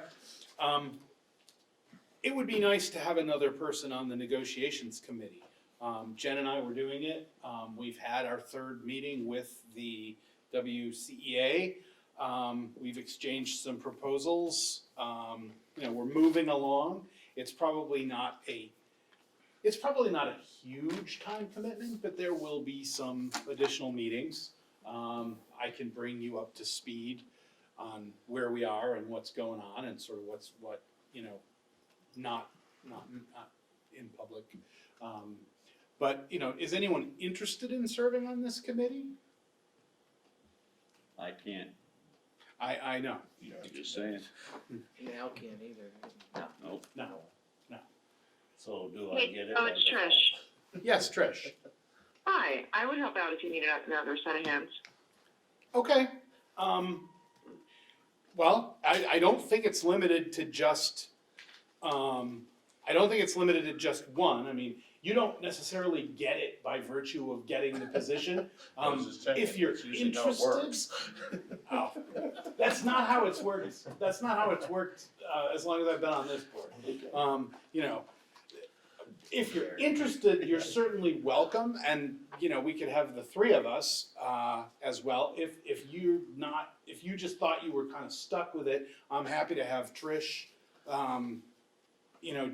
join me, and we'll finish it out. Have Trish do It's or you can both be on. It's really, I just don't want you to feel like you're being forced. All right, so Trish has volunteered. So I think we just need a motion to appoint Trish to the negotiations committee. So moved. Second. Do you only need help from one person, or are you looking for additional? It was just the two of us, and it's fine. Okay. Like I had said to Dana, I mean, if you're interested, you're welcome to join us. We're gonna make her really busy on the policy committees. You've already volunteered for the policy committee. You're gonna have plenty of stuff on your plate. Very well, thank you. Okay, so, any discussion on that, or shall we just vote? All in favor of appointing Trish to the negotiations committee, please say aye. Bye. Opposed? Abstentions? All right, welcome Trish, thank you. March 26th, No. 6:30. Yeah, March 26th, 6:30 is our next meeting. Okay, the next thing is the lease that Lori gave me. It is, it's really effective July 1st, 2019? Yes. Okay, so West River Valley Thrives has been using space in the Leland and Gray building since July 1st, Yeah, 2019. All last year. All last But year. they had a lease last year. But they had a lease, and apparently when the lease expired, we just never redid the lease. So we need to redo the lease. This is the same terms as before, right? Correct. It's $675 a month. That includes the space on level C, electricity, phone, internet, janitorial services, heat, and AC. There's AC. As well as access to the bathrooms. It's been working for over a year, but in order for West River Valley Thrives to, is it grant driven? They need to show a copy of this lease to somebody. They do. They need to So- show a copy of the lease. They're going out for a 5-year grant to continue services, so I they need move, this as soon as possible. I move the chair sign the lease. Second. Okay. Does anybody want to see the lease, or is there further discussion? By the way, Craig, I see you have your hand up. I'll get you right as soon as we finish the lease. And if we have to go backwards, that's okay. So, any discussion, questions on the lease for Lori, me? Want to see the lease? All right. It's been moved and seconded to approve the lease and authorize the chair to sign it. All in favor, please say aye. Aye. Opposed? Abstentions? All right. I'm sorry, Craig, you have your hand up. I've even unmuted you. Can you guys hear me? Yes, I unmuted you. All right, thank you. You can unmute yourself. Yeah, no, it was just going back to the configuration situation, and I was trying to find a way to raise my hand for a while, and so I apologize for that. I appreciate the thought that has been given to how we can possibly give the best education to our kids. I think Tina Bills made a really nice point of getting students prepped and ready for the middle school.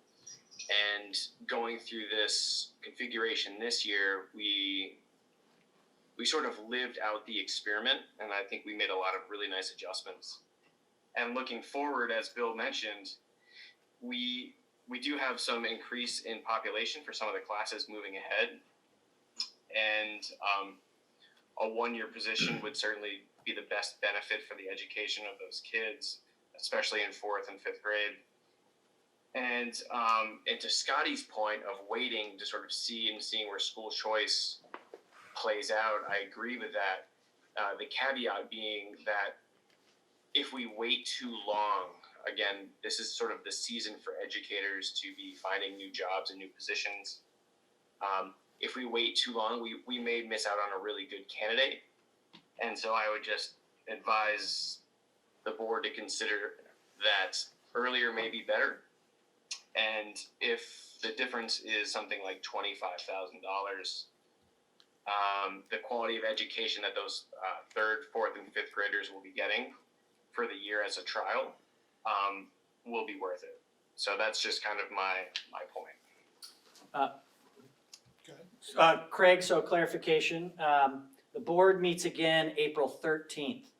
Are you thinking that it's your opinion that that is too long of a wait? Or are you asking the board to consider making a decision tonight, basically in the context of if nothing dramatically changes at the end of school choice, what would the board's decision be? Which way are you leaning to ask the board? Good question. Yeah, I think waiting the month to see where school choice falls and see where those numbers fall is okay, because April 13th is still pretty good. But I would hope that we would come into maybe even leaving this meeting and say, if numbers stay the same, let's go into April 13th and hire that one-year position for the 3, 4, or 5 classroom, whichever way we want to shift. But have a better educated guess or an educated decision going into that meeting. I there was no answer there, but Well, maybe I can thread the needle here. What if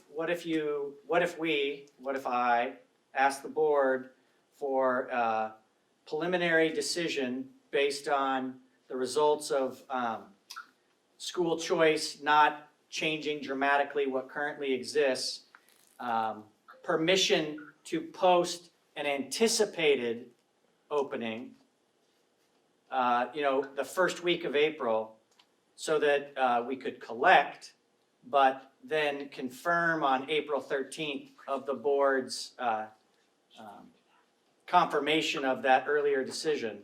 That would allow you to collect for about a week and a half prior, but wouldn't put the board in any bind in case they wanted to decide on the 13th that that's not the direction they wanted to go.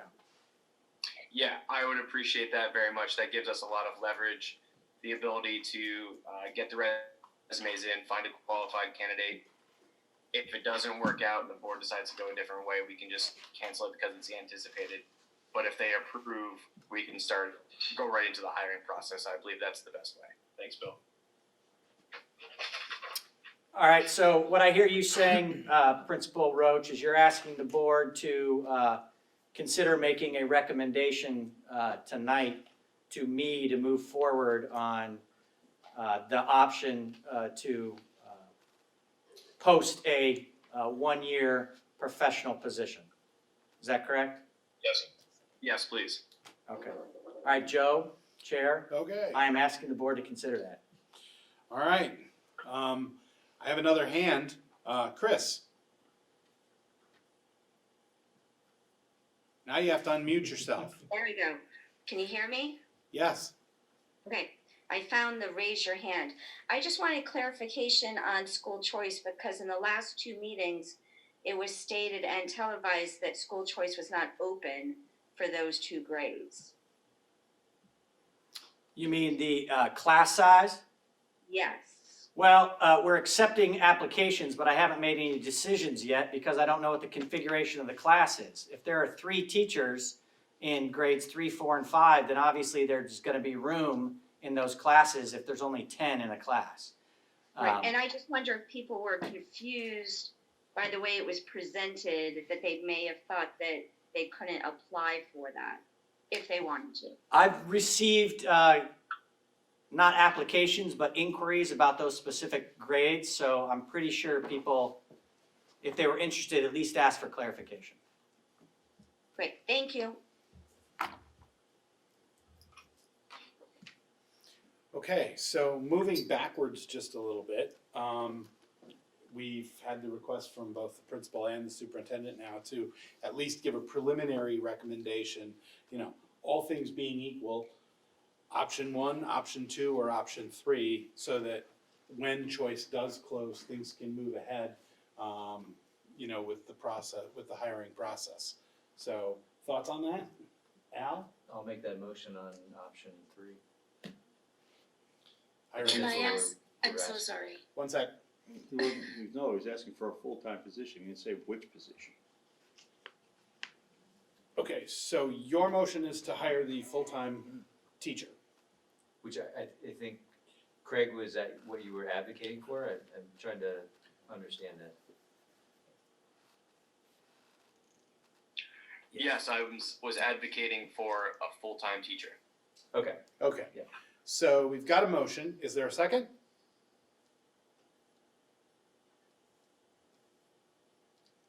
No second? I'll make a motion to go with the second option, which is Well, to hey. post for a para. If there's no second, we No, move no, no. on. Well, there was another person ahead of you that wanted to speak, but I wouldn't let her because there was a motion on the floor.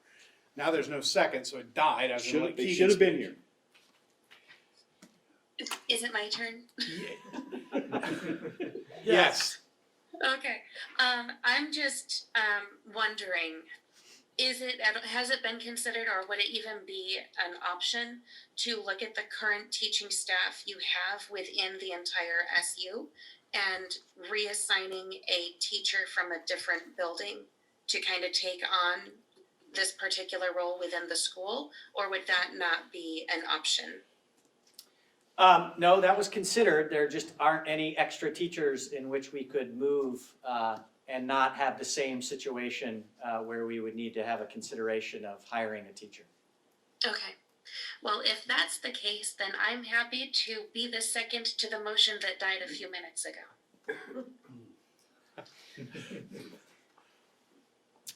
Or does it have to become a motion I will again? I think, temporarily why don't you, withdraw my you, motion. why don't you remake the motion, Keegan? I'll remake the motion that we consider as a board a one-year teaching position for grades 3, 4, and 5. All right, is there a second? And I will gladly second All that. right, now there's a second. Thank you. Okay, discussion on that, folks? If we find, yeah, I have, do you have any hands up on your screen there? No, no. All right, my hand's up and I'm live here. May I have the Yes. floor with you? Okay, so what I think is that in the past, we have had, we have a lot of good paras in our employees now and special education paras that there's more of them out there in the world. We've even let a few go. That it would be possible for us to post a different position other than hiring a teacher and get the same quality in that classroom for $20,000 cheaper. Or excuse me, could be $40,000 cheaper. Can I offer a thought about that? Sure. So While I understand the need and our desire collectively to be fiscally responsible, I think if you have 27 kids in a classroom, 2 adults is not nearly sufficient to meet the needs of almost 30 kids, especially if some of those needs are going to be fairly significant based on the student population within the classroom. So I would just be cautious of relying upon para support to support a classroom teacher. But that's just me. Thanks. Ooh. Any? If no one's got their hand up on your screen. No, I was actually looking at live That's on okay. this end of the table. Go ahead. You I keep looking don't- that way. If you I don't see a have hand, any. let me know. Any? You got any? What do you got, Ken? I'm just recalling the days before declining enrollment when our classrooms all had that many students in them with one teacher and one teacher alone. Just pointing that out. I understand and I hear you. It's been my experience that the needs of our students today is a lot different than they used to be. Am I that old?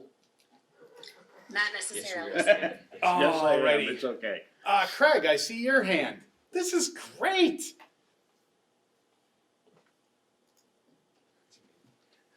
I'm unmuting you. I'm unmuting you, Craig, but it doesn't want to take.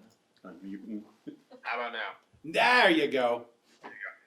Yeah, no, I agree with the sentiment that was just said, is that there is one certified professional that can teach a classroom, and of 27, that's going to be really difficult.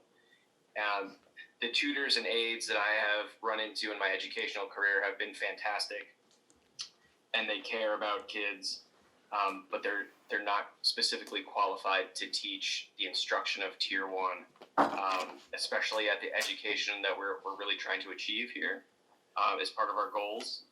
And if we are looking to achieve, or if we're looking to grow the education and the achievement of our kids, having another qualified teacher provide that Tier 1 instruction is going to be the best benefit. And some of the best tutors could do it. They just probably can't, and we shouldn't rely on that to provide them with the education when we can get a certified teacher. Thanks. Al. So I would just say that in having worked with Craig for several years, I would say he's very fiscally prudent. He doesn't ever ask for anything unless he needs it. I'm glad that he has advocated for this, and if he have, I fully believe that it's necessary and vital for the appropriate education of at Townsend Elementary.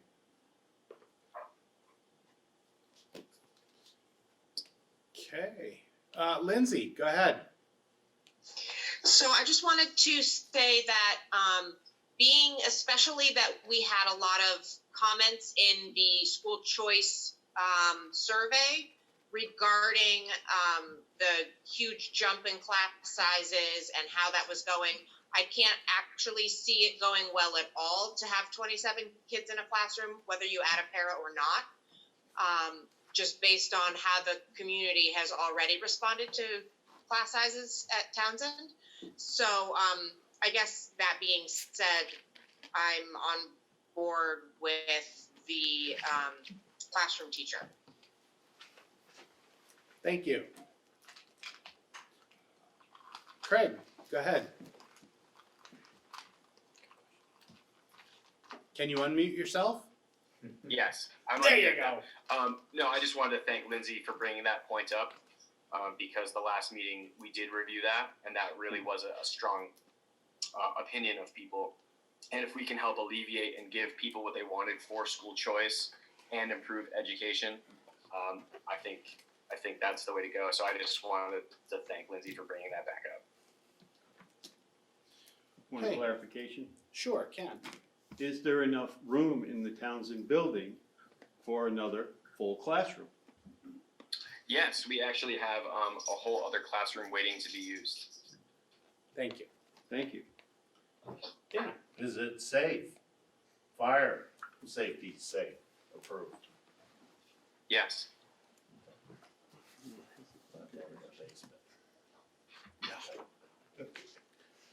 No.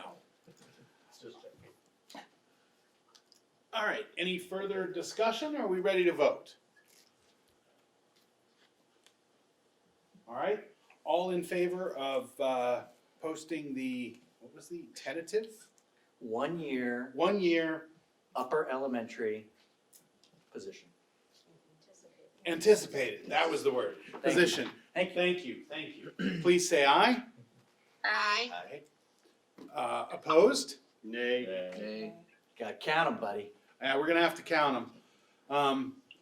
On the online, you wanna just type you can type your message, aye, Well, nay? so I read the digital open meeting law. They have to Uh-huh. identify themselves and say it one at a time. All right, Trish, Trish Scott, aye.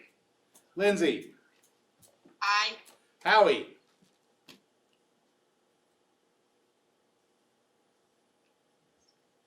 Howie appears to, oh, no, there he is. Howie? He's on the computer. Can he wave? Can he? You can chat. Actually, he has to do it orally. Howie, Oh, It does has he? to be heard by you the have to, public. you have to orally vote yay or nay on the classroom teacher. I've unmuted your mic. Talk to us. Okay, well, we have the other two. We'll wait and see if Howie goes in. Then we Keegan, have you have Keegan online. Keegan. I'm sorry, I forgot you. That's okay. Aye. Okay. The rest of the ayes? Tina Bills, aye. You're not on the board, Tina, but nice try. Aye. Howie, you have to actually say it according to meeting law. We have to hear you. I see you typed it. Oh, your mic doesn't work. He says his mic doesn't work, but he's typed I twice. Have them call it in. Here, you wanna give him my cell phone number? Yeah, call the cell. Call Here. 302.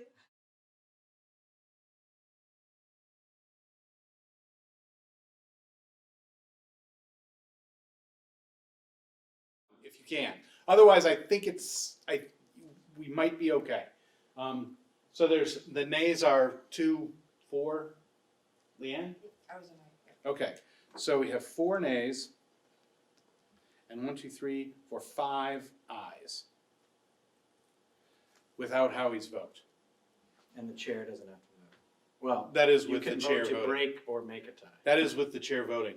You voted. I have voted to break the tie, 4-4. Okay. Without, well, Howie's an aye, but we can't count him until we hear him. 802, he wants the number. Hang on, Howie. Now the world knows my cell phone number.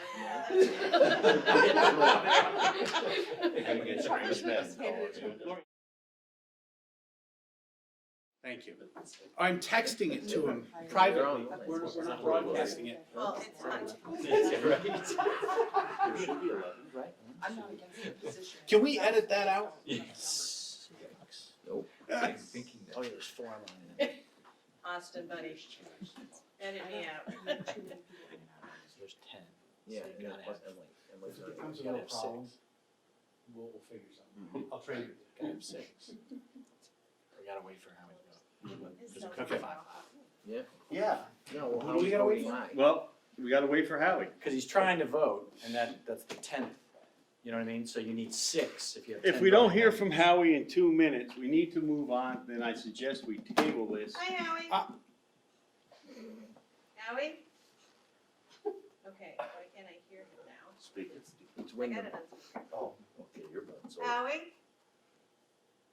Is your volume muted way down? Howie?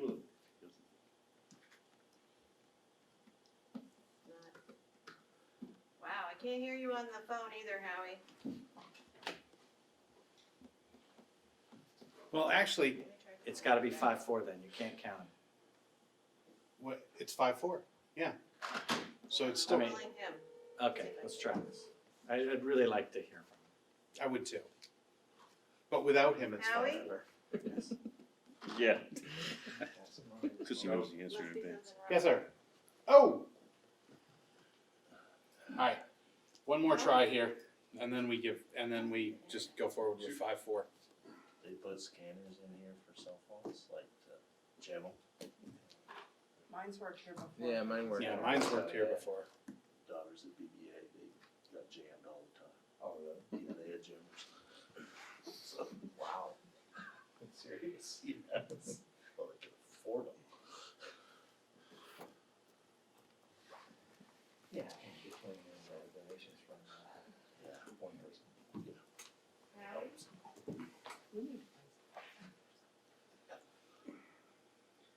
Howie? If you do get Does him. he know how to operate one? They don't have communication in Wyndham, so you know. Wow. Can he yell from the hilltop? Howie? Yeah. Wow.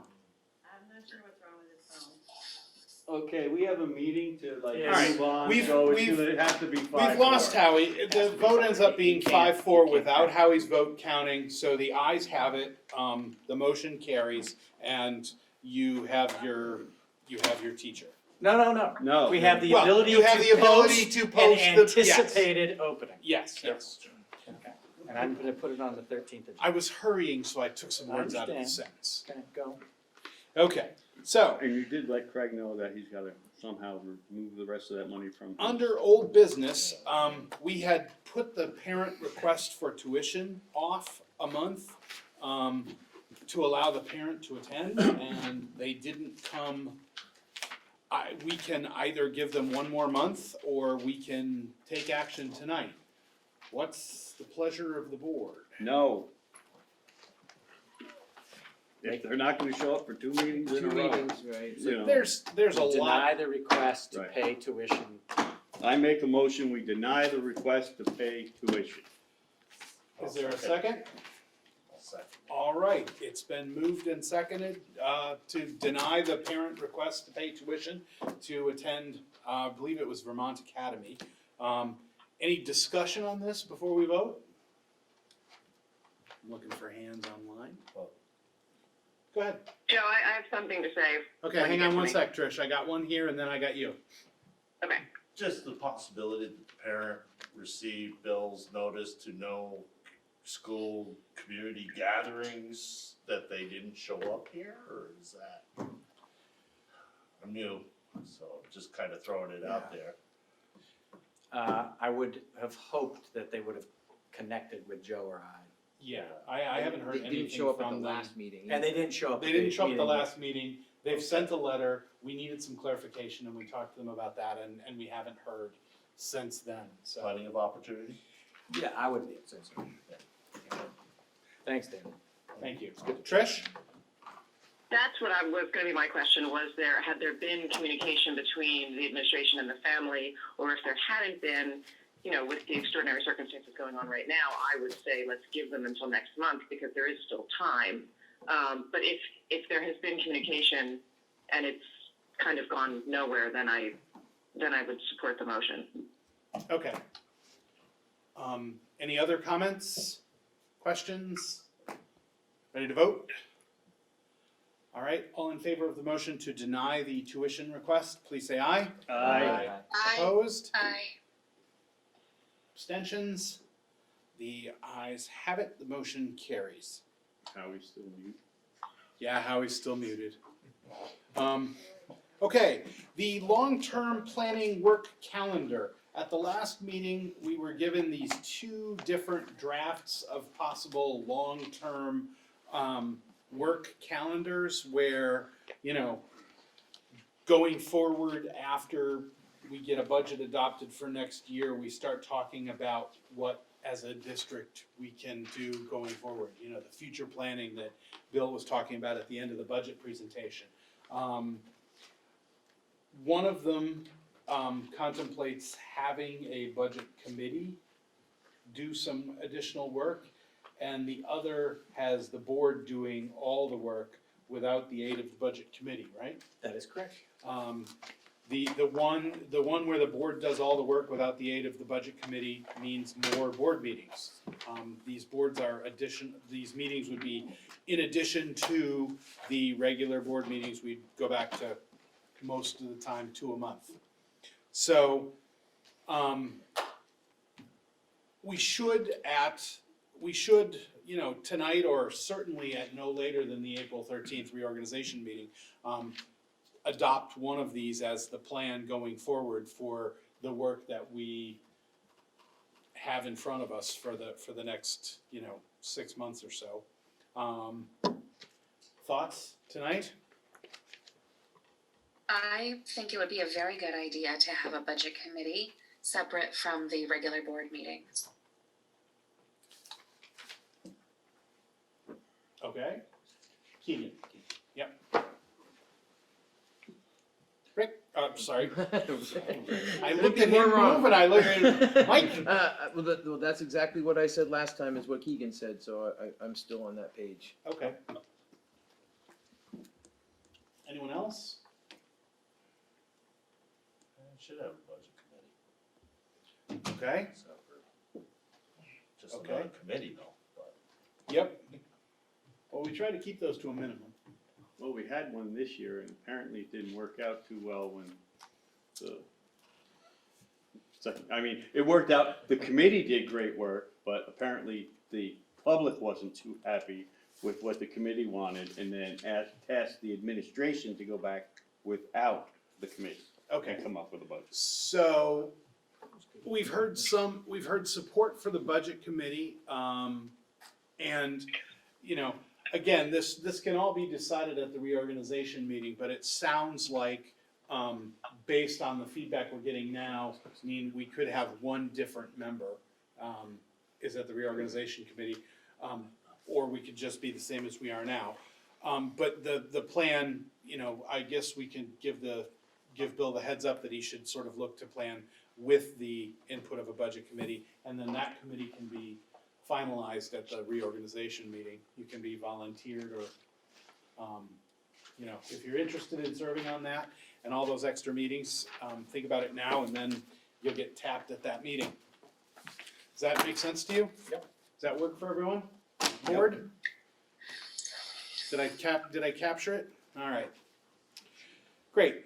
The next item is blizzard bags. Yes. And there's a link that is supposed to go to some research but when the board packet was put together, the PDF document flattened the link and it doesn't work. So, Bill, could you tell us what that link was? Well, I will say that this is almost a 2-year-old conversation that I think some creative thinking from some board members about looking to neighboring states, New Hampshire and Massachusetts in particular, that received permission from their Department of Education to create blizzard bags, which is essentially what we're gonna kind of live through here the next 4 to 8 weeks. Yeah, exactly. So I think it is prudent to bring the thought back up. In Vermont, the current pathway before COVID-19 was a pretty extensive waiver that had to go through the Agency of Education and the State Board of Education. And I am curious to see what happens on the other side of COVID-19. And so I would respectfully ask that we go ahead and keep it on old business, but kind of with what Al was thinking about, kind of an after-action review. I think the state is going to do that. And so I am happy to continue investigating the possibility for West River to participate in that. I would just suggest if we could wait until after this current situation, hopefully, subsides, and I might have some more support and thought around it at the people that would have to say yes. Just want to say Mike. that makes a lot of sense, so. Okay. Agreed. Ken? Well, this is not how I wanted to set a precedence for this to happen. Now, the state has a precedence that the governor is turning around and saying, you have to provide blizzard bags, basically, COVID bags. okay? Yeah, you know. So we got a Whatever model, whatever you wanna right? call them, virus bags, whatever you wanna call them now, but, so, well, you know, I came up with a whole bunch of different names for them in this situation, but believe me, I'm gonna tell you, the best thing to go with, stick with blizzard bag, okay? It'll cover any situation. Catastrophe bag, whatever you want, you know. Alright, so we can keep that, But we now that keep the governor, on. now that the governor has set a precedent, But I'll keep it on. there under should old be no business. reason why we can't keep this learning model that we're using now Yeah. I agree. for the winter, so that we don't have to have the problems that we've had in the past with extending the school year. And the board should stay on top of this. Yeah, what I'll do as, if it's okay with the board, I'll just leave it under old business. Yeah. So that we can't get rid of it. Can we leave it on working on business instead of old business? Old business just seems to get shoved New to and the side. refreshing Yeah. business? Yeah, new and refreshing business, something, I just want it on the agenda. oh, In all perpetuity. right, as long as we can keep it on the agenda and keep Okay. it fresh in everyone's mind. All right. Because it got Motion lost on for that? 2 years. There we go. And it No. got lost for 2 years of it. Well, for perpetuity. Well, you just need the If the you- indulgence if you of the would've- chair. if you went through that who 2 sets years the ago, thinking agenda. of headache, you would've saved Chair this week. indulges. Yeah. New chair, maybe no indulgence, I don't know. Anyway, alright, so we'll keep blizzard bags around and we will probably learn a great deal in the current situation. So, I think you've got a number of tasks. Yeah. I got one. Yes, so, Mike, you're gonna mention one in a Yeah. sec. I have a request, from, Mr. LaPasta. I will reach out to, Scott Tabachnik, the principal at Newbrook, asking him to contact, Mr. LaPasta to discuss, amaze.org and communication with parents, about that. Is that correct? Yes. Okay. And, I will.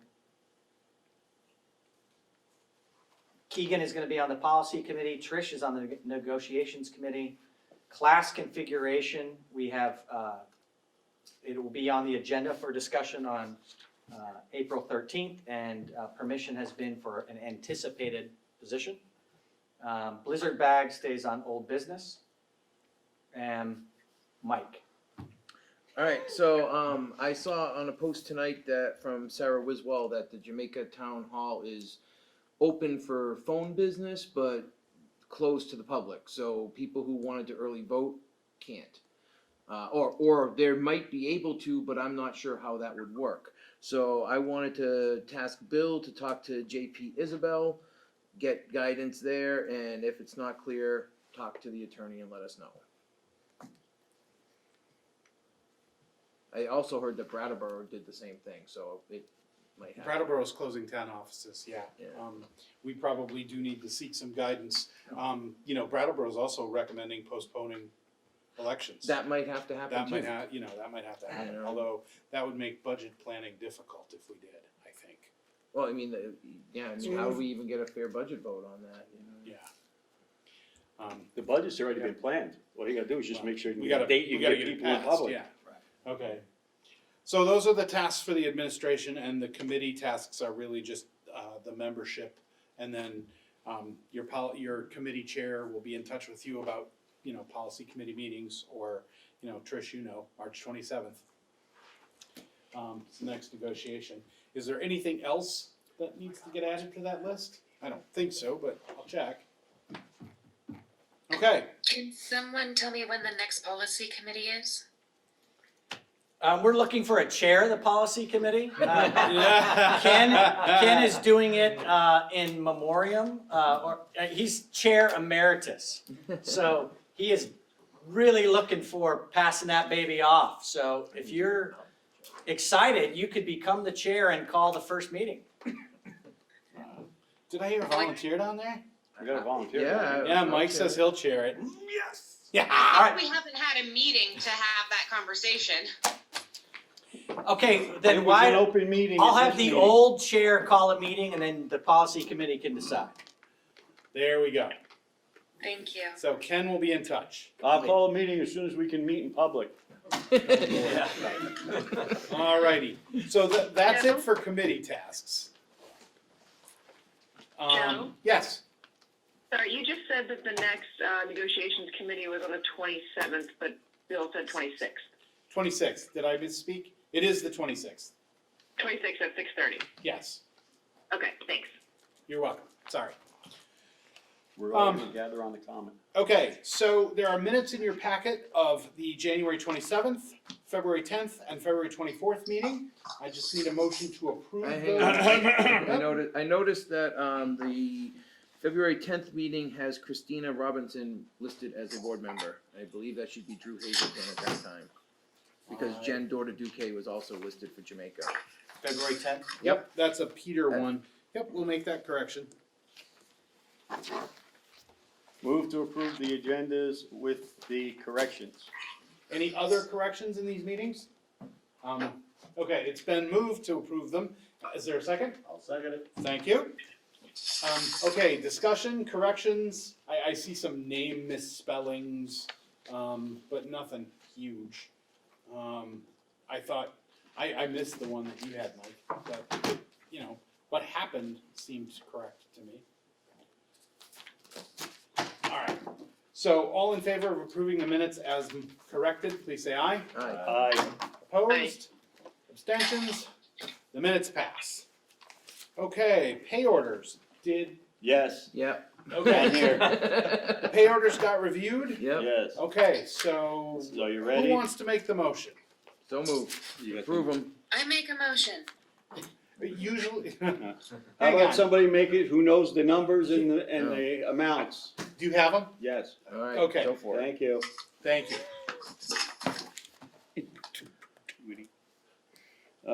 Okay, so pay order or AP voucher number 46 in the amount of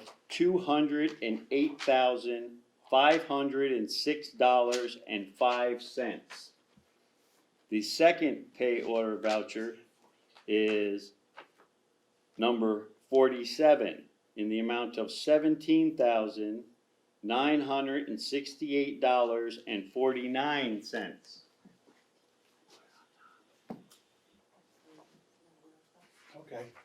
Okay, there's one more, that was from the last meeting, that was the pay orders that were paid so that we didn't make late fees. And it just didn't get approved at the last one, so if you could add pay order 42 for $129,980.62. I will add pay order number 42 in the amount of $129,980.62. Thank you very much. Okay, so it's been moved, is there a second? Second. It's been moved and seconded to Give me till approve 9 a.m. pay orders. Any questions about them, discussion? Everything seemed in order, didn't see anything that popped out and looked different, so. Thank you. So all in favor, please say aye. Aye. Opposed? Abstentions? Motion passes. We do not need executive session for anything. We don't, but I will inform the board after I talk with the Secretary of State if anything needs to happen with the annual meeting and the elections on the 25th via email, if that's okay. Absolutely. Yeah, that's fine.